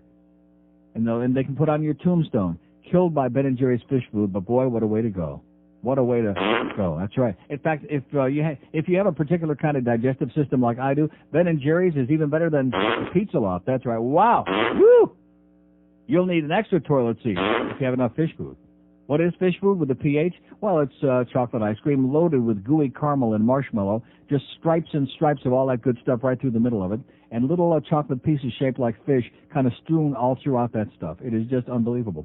And Ben & Jerry's continues to make the best, the most unique, the most unbelievably great flavors in the world, like chocolate cherry Garcia, or your regular cherry Garcia, or New York Super Fudge Chunk, chocolate chip cookie dough, Chunky Monkey, Chubby Hubby, Heath Bar Crunch, oh God, do I love that, and Dastardly Mash too. And they also make a lot of these flavors in frozen yogurt, which is lower in fat, of course, but still tastes as great as the real thing. Ben & Jerry's isn't just another ice cream. It's an addiction. And it certainly isn't watery like that. I don't want to mention Haagen-Dazs. Like some of those ice creams that are watery or just filled with fillers, Ben & Jerry's is all the real thing. It's Emmis. So pick up 50 or 100 pints at your favorite supermarket or convenience store, or visit your 2 Ben & Jerry's scoop shops in Miami. There's one in the Aventura Mall between Bloomingdale's and the AMC theaters. There's one on Miami Beach at 760 Ocean Drive. Or pick some up at my mobile station. Maybe you'll run into Wayne Arnold. This is 560 QAM. Hi, this is G. Gordon Liddy, and they don't come any worse than Neil Rogers. And now, ladies and gentlemen, let's take it behind the scenes to talk with Mike Tyson himself. It's time to sink our teeth into the facts, and who better to deal with that than Marv Albert. Marv! Hi, everyone, this is Marv Albert, and we're here with Mike Tyson. And Mike, right off the bat, what possessed you to bite his ear? Back off, Marv. I understand, Mike, that you've just signed a contract with Nike to promote boxing shoes. Yeah, these new shoes are going to be called Air Tyson. And the new slogan for Nike? Just chew it. All right, Mike. How does it feel to be a two-bit boxer? That's a real backbiting comment, don't you think, Marv? How would you like if I pulled the rug from out underneath you? Hey, by the way, what does NBC stand for? Nibble, bite, and chomp? How about you on paper chew? Bite me, Marv. You bite this, Mike. Coming to the Caesar Salad Palace this Thanksgiving, Marv Albert and Mike Tyson in the Real Neil. Ladies and gentlemen, let's get ready to nibble! It puts the lotion in the basket. No, but it does. 114 at 560 WQAM. Oh, we haven't played that yet today, have we? No. Okay, we'll get to it. Here's North Miami Beach. Hello. Hey, hello. Yes, sir. Yeah, I got an interesting fact for you today, Neil. You know that guy who does that lotion in the basket scene that you just played? Yeah. Silence of the Lambs? Yeah. That guy just happens to be Ted Levine. He was in Bullet with Mickey Rourke. Mickey Rourke. Mickey Rourke. M-I-C-K-E-Y. USC. Oh, by the way, speaking of that, isn't that interesting? Here's, where did I see that? Was it in the Herald or the Sun-Sentinel that they took a real shot at him about how he might actually patch up his mediocre acting career? What was that? Oh, here it is. It's in the People column in the Herald this morning, in the last paragraph, of course, at the very ass end. Mickey Rourke, this is the crystal ball for the coming year. It says Mickey Rourke grows as an actor when he gets breast implants to play the part of a transsexual. Oh! There you go. Pretty sad, you know, that pretty sad, fading, ex, whatever the hell he was, wannabe has-been. Chronic, when you become a chronic caller on a radio talk show, that tells you that you're all washed up. Why didn't he arrest him for saying, Mickey, my d***, you motherfucker? I said, come over here, you sucker, I'll knock you out. That's what I said. Here's Davey. Hello. Hey, Neil, how's it going? Okay, sir. That is pretty sad. Mickey Rourke calling this show. He's him and that bitch. They're chronics on it. They're like a mother-father team. Yeah, I've heard them before. Mother-humper team. I have a comment, a question, and then suck around, obviously. My comment is, my friend worked at Pro Player a couple years ago, and he told me that sometimes they would inflate the number of tickets available. Yeah. To put, like, fear in the fans. Oh, that doesn't work here. No, seriously, it doesn't work here. It's never had any impact. Okay, yeah, that's true. We've had I think the last couple of years they've had pretty good sellouts. You remember the Rams game when they had 10,000 unsold seats and it never moved. I mean, nothing happened. Yeah, it is kind of an event-driven. That's what Hank always says also, that it's event-driven. Which is a nice way of saying a front-running phony town. Yeah. Front-running phony. In other words, if the other team has enough fans down here, like when the Giants come here or the Jets, if the other team can put about 20,000 people in the seats, then we can maybe sell it out. That's true, and it's nice to know we're consistent because that goes for the Hurricanes and hey, the look, Heat. I'm going to say it again. Here they got this Micron PC Weed Whacker Bowl there last night, and they claimed 44,000 people in there, and I turned it on just for a couple of minutes to see how many people were in the stands, and if there were 44,000 people there, it's a miracle. You ever notice and that's with U of M playing in it. You ever notice how the overhead shot, when you got a nice full stadium, it's like directly overhead. The blimp shot was like at an angle where you can see like one side of the stadium, right. And even then it was like pathetic. You know, the whole upper deck last night was empty. Zero. Yeah, it looked like a Marlins game, as a matter of fact. My question is, this whole Buddy Nevins thing, does he hate your guts because you keep, bringing up the fact that it was like one of these bogus stories you had on the radio pedophile? No, he just hates my guts, period. I don't know what the reason being for it, but he despises me, and he's one of these phonies in the print media who like to put on an act and pretend that they like you and they're your buddy, and they'll call you and suck around for information, and then they'll stab you in the back, like that thing about I wasn't registered to vote, which I never said I was registered to vote. Right. And, he puts it in there like it's a big expose, I guess in hopes that it would somehow discredit me and the audience would all go diving away because I didn't vote or whatever. Right. I mean, this is his shtick, but that business about the radio pedophile ring, see, and again, that must be a part of it, because there was no such ring, there was no such story, there was never any follow-up, and this guy, sucked his editors into putting it on the very front page, and it just blew up in smoke. Most other people would have gotten canned for that, for that kind of irresponsible journalism, and now this guy pretends to be some kind of like a political maven writer that writes basically, it's no more than a goddamn political gossip column once a week in the Sun Sentinel. He ought to be lucky he works for the Herald. They tolerate stuff like that. Scum Sentinel. Oh, Scum Sentinel, correct. One other thing, do you play ACN bits? Yeah. I don't know if this was ACN, but do you remember a bit called Indictments? And it was, I think, a Marion Barry. Oh yeah. Bit. That was pretty good. If you can find that one and play it, well, the only problem is oh jeez, I just knocked. Oh no, my toilet seat. Jesus Christ! I hope it didn't break. Jesus. It was called Marion Barry Indictments. But the problem is, I guarantee you, it's not in the their Golden Library, which they call it. It's more like an Olden Library. Let's see, Marion. Probably not in here, but I'll look for it. Okay, and could I be on the list, please? Okay, hang on. Thank you. Isn't that what it would be under? That would be. It's not in here. American Comedy Network. Your oldie moldy library really blows. Very weak. Bad. It'd be bad. Oh, my toilet seat. Oh, thank God it didn't break. Because my good close personal friend there got me a real quality one, a real good one. Oh, thank God for that. Can you imagine? Just the idea of having to schlep around for another couple of days looking in search of a toilet seat. Here's a lady in Miami. Hello. Hello. Yes, ma'am. Hi, Neil. How are you? Great. I don't want any tickets. The Dolphins suck. Yeah. Okay, I got stuck on I-95 yesterday. Yeah. So I got off and I was going down US 1 because I was on my way to Fort Lauderdale. Mm-hmm. Around Aventura, Neil, 100 million-year-old people on the road. Boy! Right. It was terrible. Yeah. Terrible. You can't even see them. They're so little. Even on the best of days, when we've done our appearances at Aventura, like when we were at Ben and Jerry's here a couple of months ago, and you drive out of there and you try desperately to get to 95 so you can get out of that part of town as fast as possible. Right. I mean, Aventura is just the median age there is 140. I was ready to kill myself. They go 5 miles an hour in their big old Cadillacs. You can't even see them. It was terrible. And in closing, everybody over 100 should drop dead. Okay. Bye. Yeah, okay. A lot more room on the highway, I'll guarantee you that. Oh! All right. All you people over the age of 100, been nice knowing you, okay? But even Bob Hope, I don't think he's going to make it that far. Nice knowing you. Just time to check out. When in doubt, just say we're going to check out. Just hop on a bus, and maybe we can find a place, okay? Like Vero Beach would be good. Huh? That's a real horse's ass place.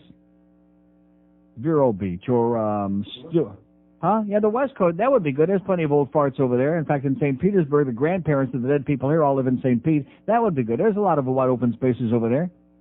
Or maybe one of those islands they have over there, like Those real quiet islands that everybody keeps schlepping to, and I have no idea why. Like Sanibel. Why do people go there?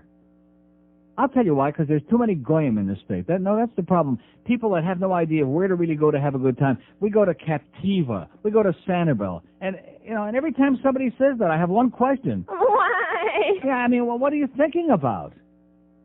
You got a vacation? How many vacations? Even yours truly gets a lot of vacations, not as much as the program director gets 30 weeks a year. But, Sanibel Island or Captiva? What are you thinking about? Why? Yeah. Oh, it's nice and quiet there. So, fine. So, lock yourself in a house and, get a big, giant, economy-sized jar of Vaseline and have a good time or something. Go where it's real quiet. For some people, they really know where to go, like North Carolina, George. Here's a mobile in Hollywood. Hello. Hello, Neil. Yes, sir. Hey, Happy New Year. And the same to you. And happy anniversary. Hey, I was on 95 yesterday, going northbound. Yeah. I was doing the speed limit. I had this highway patrol pull up behind me. He turns his lights on and pulls me over. He tells me I was speeding. I said, how was I speeding when I was doing 55? He goes, I clocked you doing 65. I said, there's no way. He gives me a ticket for $200, tells me to go on my way. So now what should I do about this? What should you do? Call a ticket defense team. They'll get you off. And try to fight with them? What do you mean? I'm telling you, they'll get it thrown out. They'll get it thrown out. Just about guaranteed. Okay. And one other list. What is it? Okay, hang on. Hang on. If your phone don't crap out, get them right away. Oh, is it too late? Is this phone? No. Okay. Sounded like his phone was just about on the verge of taking a big... Here's a mobile in Miami. Hello? Neil, how you doing? Great. Happy New Year, happy anniversary, and happy Hanukkah. Thank you so much. Happy Tisha B'Av. I am just, I have to agree with you with this whole service in the retail industry in Miami. It has been absolutely atrocious. I mean, it was never good, but it is getting worse and worse. And you go into any kind of a store now, and you finally get to the checkout if you ever get whatever it is you're looking for, and you get to the checkout, and they are so indifferent and so lackadaisical. I mean, realize those people aren't making a lot of money, but tough crap. I mean, if they decided to take the job, that's their decision. They have a responsibility to pay attention at least. Hey, I worked in the retail industry when I was in high school, and I didn't treat anybody with the kind of disrespect. Right, I've done the same thing. And indecency, and I mean, I was in a major office supply store, just recently getting some stuff, and I saw this man who was bewildered with the printers. And he asked this young lady who obviously worked there, walked by, and he goes, by the way, can you help me with these printers? She goes, oh, no, you have to ask somebody else. I'm just a cashier. And she just walks away. Yeah. She doesn't even say, oh, no, hold on, sir, I'll find somebody for you. Yeah. I mean, it's been ridiculous. Anyway, another thing I want to tell you about. Maybe it's a cultural thing. If there was 44,000 people, I know minority unemployment, high minority unemployment is also a cultural thing, so maybe one leads to the other. Yes. By the way, I think the managers are just in fear that they're not going to be able to fill those positions because nobody wants to work with the low wages. Yeah, well, I think they're under a lot of pressure, for getting a certain amount of minorities in there in these stores. They have to do that EOE thing and the EEO or whatever they call it these days. And as a result, they just look the other way and pretend they don't see it. But I'm going to tell you, when a place as good and prestigious as my Sawgrass Publix has a bunch of slackers doing that at the express lane, I take great exception to that. There's no excuse for that.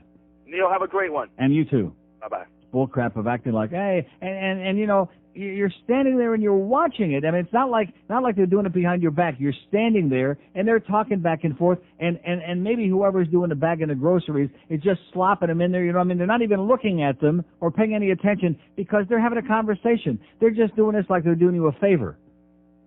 This isn't their job. They're not getting paid for this. They're doing me a big favor by just kind of slopping the crap in the bag. Okay, man. But maybe it's a cultural thing, It's like doing the icky shuffle or something.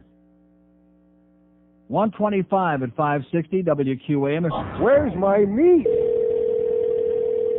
This is Debbie. Oh, hi, Debbie. I'm interested in getting some operations done. Okay. And some body contouring and some liposuction. Mm-hmm. And I was wondering if you get some tummy tuck and lip augmentation, cosmetic breast surgery, facelift, all of these things. Mm-hmm. And I was wondering... What would you like to start with? Well, I need to get everything done. Probably the first thing I'd like to have removed is my thing. Okay, we don't do that. No. Could you do breast implants, though? It can be done, but I don't know that they would do it right away. It puts the lotion in the basket. Mm-hmm. How much? 5,000. Excellent. I'd like to have my skin resurfaced, too. Mm-hmm. Laser surgery. Mm-hmm. Have the lambs stopped crying yet, Mommy? Excuse me? Don't hurt Mommy's little baby. It puts the lotion in the basket. I'd like to get the liposuction that I saw on TV. Okay. Can you make me look more like a woman? Well, we'll have to see you first, and then upon looking at you, we can tell you that when we see you. Should I wear my skin suit made of body parts, Mommy? If you'd like to. It puts the lotion in the basket. Would you like to make an appointment? Yes. Okay. There is a $100 consultation fee. That's fine. Okay. Okay.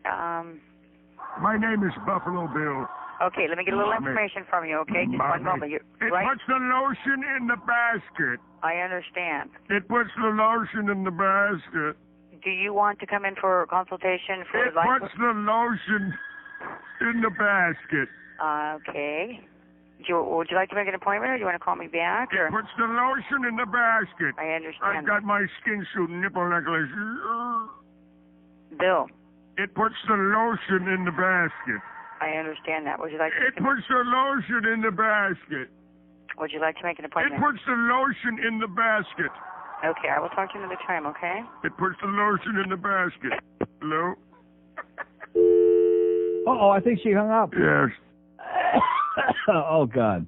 131 at 560 WQAM. We got Bill Zimfer for Hank at 2. We got Josh Friedman at 6. We got Geldy at 7 for the pregame show, and the Panthers and the Penguins 7:30 tonight. Okay, drawing time. Okay, too bad we don't have a drum roll. How about we do? We have a drum roll? Since when? Always have. We have never had no drum roll. In stereo? By the way, we have all your names are numbered here. I'm picking the number out of my little red beanie, my yarmulke with the beanie on it, with the thing. Yes. With the, what do you call that? The whirlybird yarmulke. Number 20. Who is? Caroline. Oh, my God, a woman got it. Oh, these guys are going to be foaming at the mouth. Oh, look at them all drop off. Huh? Shocker. What? The fact that they're all dropping off? There are other people coming on that really have something to say. Like, we're disappointed that the freeloaders dropped off. Am I worried about that? No. Forget about that. That's okay.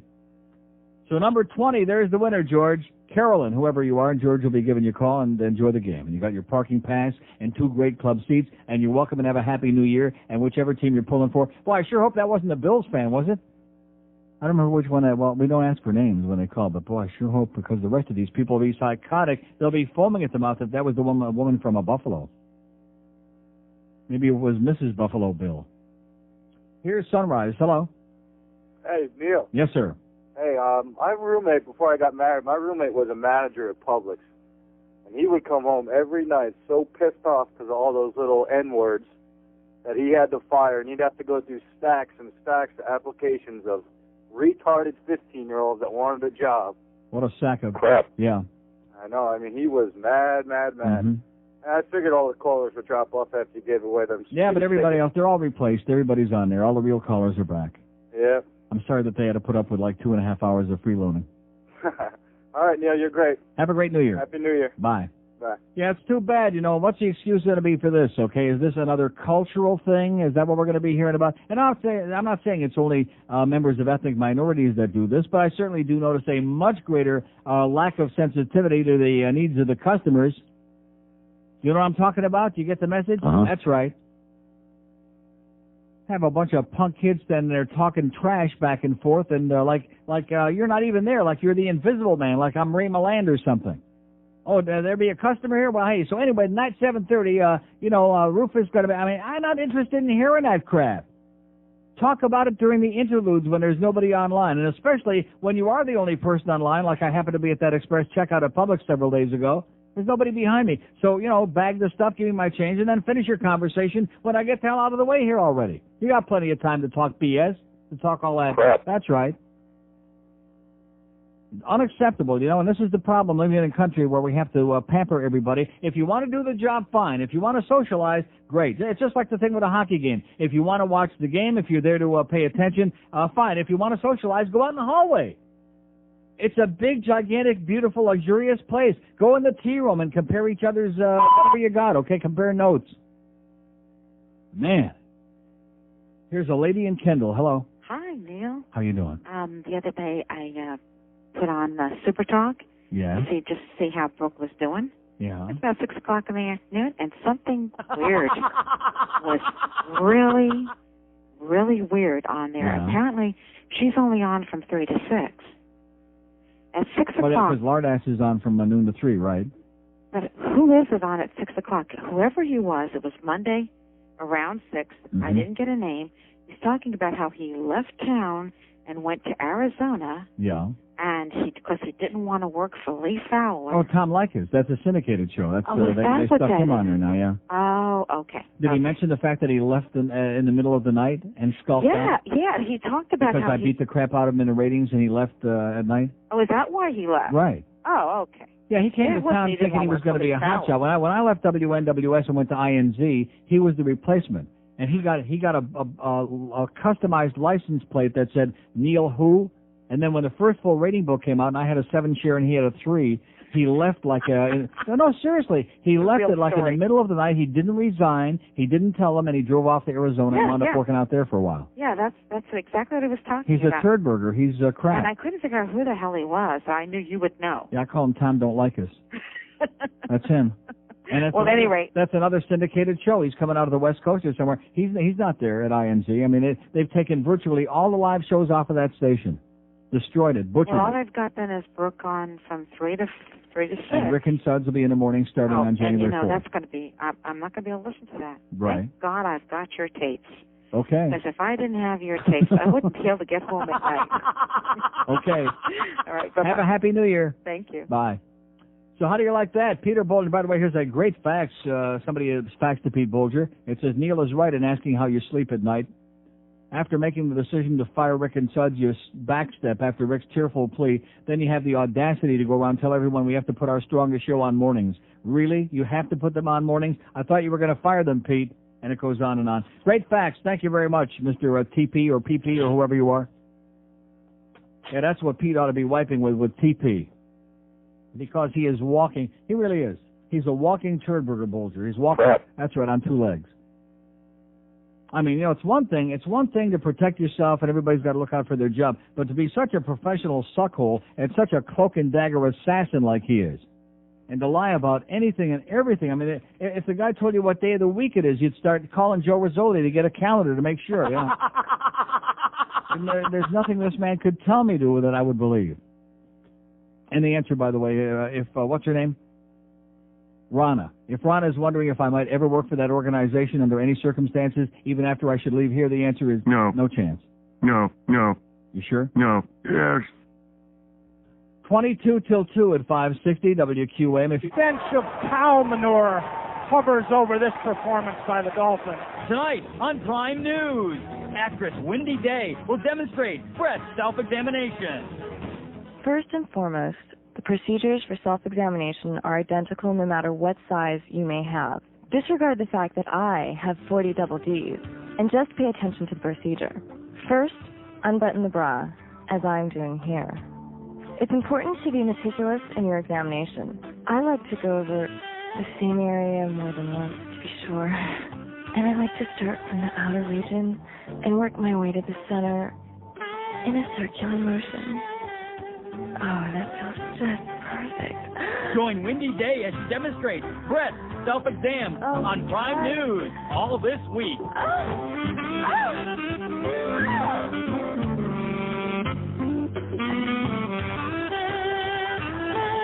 142 at 560 WQM. Well, that was pretty interesting. So I get the 2 lovely sweaters in there. They're lovely from a Barron's, and because I went in there and was asking some, I never went in there in my life.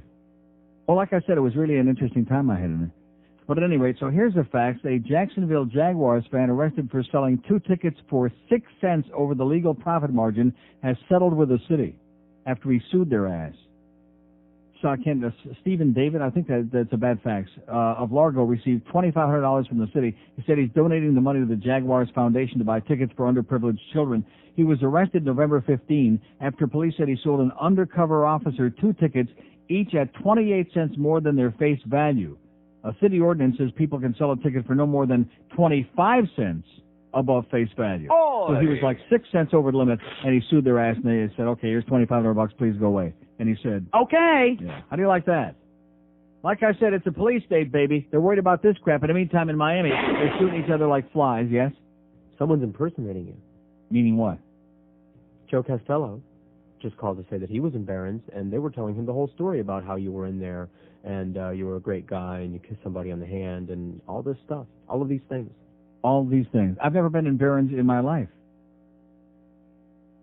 It was probably Fat Rich. Oh, yeah, this is the stunt he pulled years ago. He's probably back at it again, huh? Fat Rich is probably back doing that again, you know? Maybe things are getting a little bit tight. You know, Fat Rich reminds me of my mother. Wow, almost as neurotic. Here's Coral Gables. Hello.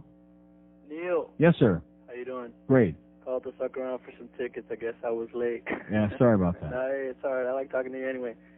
Hey, went to the Renta Center the other day. The Yenta Center? Yeah, that's why they put it in got the so many summer. old people working on the ushers. Yeah. And they don't even know where anything is. Because it's the Yenta Center.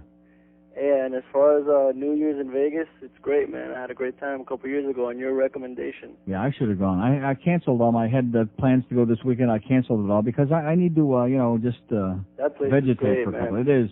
For New Year's especially, it's like wild. You're right. All right, man. Take it easy. And have a good New Year. All right. See ya. Yeah, round the clock, baby, in Vegas. You'll be up 24 hours a day. You'll be rocking and socking and plunging your brains out, maybe getting a little bit lucky. That's where the action is. I don't care what bullcrap anybody tries to peddle you. Oh, and guess, last night I'm channel surfing. You won't believe whose ass Larry King sucked for an entire hour last night. And the reason I know that, I didn't watch, obviously, the whole hour. He kept saying, he's here with us for the whole hour. If in a million years, speaking of Vegas, you'll never guess who he sucked, whose ass he kissed for a whole hour last night. Hyman Roth. Close. No, seriously, a Vegas entertainer, lot of hair. He speaks with a phony. No. Wayne, the Indian. Yes, Wayne, the. And nothing to do with that. Yeah, likely story. Kissed his ass, sucked so hard that it was they had to keep wiping his puss off. And I like the way when NBC, I sued them because the mafia story. He talks through his teeth, with a real phony, not so sincere kind of thing he does. And then at the end of the show, I turned it back on, and Larry is going on with pictures about how fat. Well, actually, what I do is in between when the hockey game was on, and I flip back over, and he's showing pictures of when Wayne used to be fat, real fat. In the meantime, they cut back to him. He's still like a mountain, He's hiding behind the thing there, but he's enormous. He kept making these strange sounds. These strange... I can't do it like he does. He's like, yeah. In fact, even Brian Murray is not in his league when it comes to making a strange, sibilant kind of sounds. You know what I'm talking about? And nothing to do with that. Yeah, thanks. Load out your ass. It's only $50. Here's a lady in Miami Beach. Hello. Hello, Neil? Yes, ma'am. Yes, happy anniversary. And Happy New Year. Yeah. I enjoy your show so much. Of course. Yeah. A voice in the wilderness. Those people that were calling, I mean, it was really heart-rending, the stories, to get the tickets. Oh, yeah. And I kept listen, they will stop at nothing to make up wild stories. Like the guy that had 14 splinters in his rectum, that wooden toilet seat that cracked. Yeah, that was good. That's Miami. Yeah. I tried to get through, and it was busy, and almost instantly after you picked the name, the line was open. A whole change in altitude, boy. As soon as I did the drawing, then all of a sudden it was like open skies. Mooch. I want to bring up the subject basketball. I used to be an avid fan, and they give us no explanation. And Alonzo Mourning was on the TV, and he was almost crying. Yeah. And he said, we can't give any more. Can you imagine? It's only $50. Yeah. Well, thank you. I enjoy your show so much. Okay, well, listen, in your spare time over the holidays, what's left of them, take up a collection, get on a street corner, get yourself a cup, and maybe we can help Zoe out. Yeah, right. I think we should do that. Have a happy. You too. Bye-bye. Maybe Buddy Nevins, he knows what good charities are all about. Maybe we can get Baldy there to cough up a few million for each of the players to tide them over through these really hard and tough times, huh? Are we willing to do that? No. Here's Pembroke Pines. Hello. It puts the lotion in the basket. Yes. Yeah. And that's it? That was a medley of his material? Very weak, sir. On a scale of 10, I give it about a minus infinity. Pretty weak.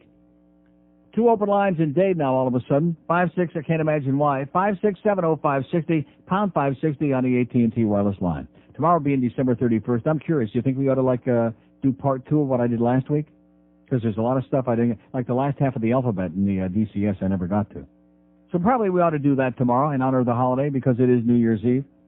And we don't expect, while you're getting all busy and tanked up for the holiday, we don't expect you to be making any phone calls to this show tomorrow. Maybe one or two.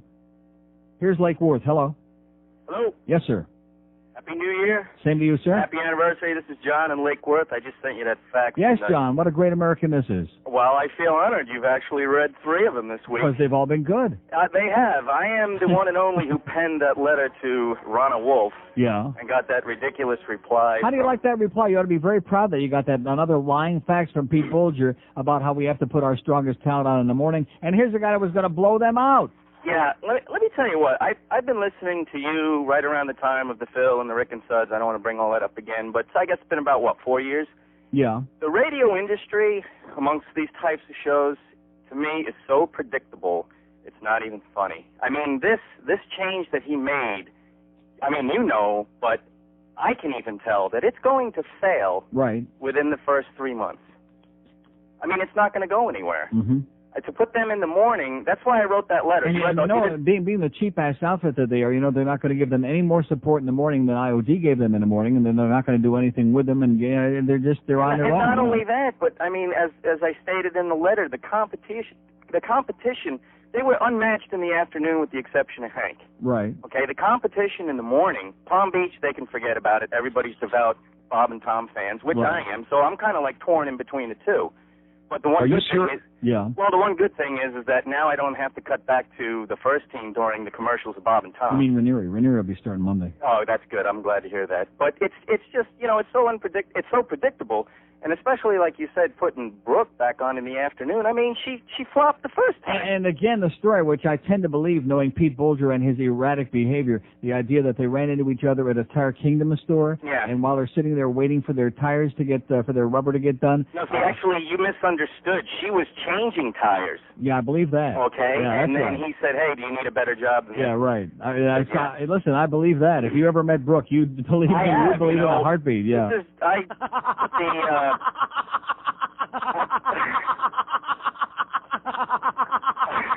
yeah. I put the security device in your car, and she happened to come in the control room with George on that day, so I've met her, and I'll tell you what, all these guys that think she's got that sultry voice, and all these guys that think she's some hot-looking woman, they've got another thing coming to them if they actually saw her. Mm-hmm. But listen, I just wanted to say, as far as these sports teams go, okay, with the ticket prices and everything, my own prediction is probably within the next 5 years, all pro sports teams, all of them will be pay-per-view. Yeah, it could be. I mean, you're going to have to pay the cable companies. It's going to be a pay channel. There'll be more sports channel type things because there's no way they can't possibly squeeze the fans any more than they already have. They can't raise the parking any more than they've already have. So the only other option for them, and the networks aren't going to pay certainly any more than they have, especially for the mediocre crap that we're watching. Yeah. The only other real way to do it is to have some sort of pay per view. What do you think? Well, if they last that long, I mean, the NBA, who knows what's going to happen with them after this year gets canceled. And baseball, with these crazy salaries, I think they're going to see a tremendous fan revolt this year. It's going to be ridiculous. Yeah. And who knows how long they're going to last. No, I know. And in hockey, there's so many franchises that are in big trouble. Pittsburgh Penguins, they say they're going to play one more year after this season there, and then after that, if they don't build them a new arena, they're going to move probably to Kansas City. Whatever happened to Lemieux? They already failed before. Whatever happened to Lemieux possibly getting a piece of the team? That didn't pan out, I assume. No. Because they owe him $25 million. And they're still not paying it, by the way. No, I know, and I'd like to see what's going to happen. They're going to have to go chapter whatever it is. They already did. They went chapter 11. They had to borrow $20 million from a foreign bank just to meet the payroll for the year. Well, listen. In closing, I have never called in for free tickets, but if you ever have front row for a public execution of Wayne Huizenga, you put me down. Okay, John. I love you. Happy anniversary. And back to you. Bye. Okay, there's John from Lake Worth, who's a great caller and faxer, by the way. It's 152 at 560 WQM. Hey, listen, year-end scores. You don't have to worry about bowl games, about playoff games. We're talking about cigar scores. You notice how I have that nice friendly cough? Probably from too many goddamn cigars. But hey, listen, you'll love, especially with New Year's, man, you got to have yourself a big fat one. in your puss on New Year's Eve, that's the only way to ring in the new year. So go down to Nick's today or tomorrow and get yourself one of their, or a whole bunch of their great cigars. Nick's have got 5 brands rated in the top 25 in the universe by the latest edition, the December edition of Cigar Insider magazine. Every year at the end of the year, they publish the best cigars of the year, and out of the best cigars of 1998, 5 of them are from Nick Cigars. So in other words, they scored as well or better than some of the big names in the industry, like Cohiba and Monte Cristo and Opus X and La Gloria Cubana. So if you want to really get a great cigar at an affordable price and not get ripped off, you'll get premium cigars at factory direct prices only at Nick's. They'll even give you a little guided tour of the operation down there and show you all the work and care that goes in to making each and every one of these great stogies, whether you like something mild, whether you like something really strong. And be sure and check out their new Perdomo Reserve line, which also made that top list. It is absolutely outstanding. Nick's Cigars, 7111 West Flagler. Just take the Palmetto Expressway right to Flagler Street. You make a left, you go east 1 mile, and you're right there at the door. Call 305-266-9907. Happy holidays from all our good friends at Nick Cigars. Stick something long in your puss. Get your sticks at Nick. This is 560 QAM.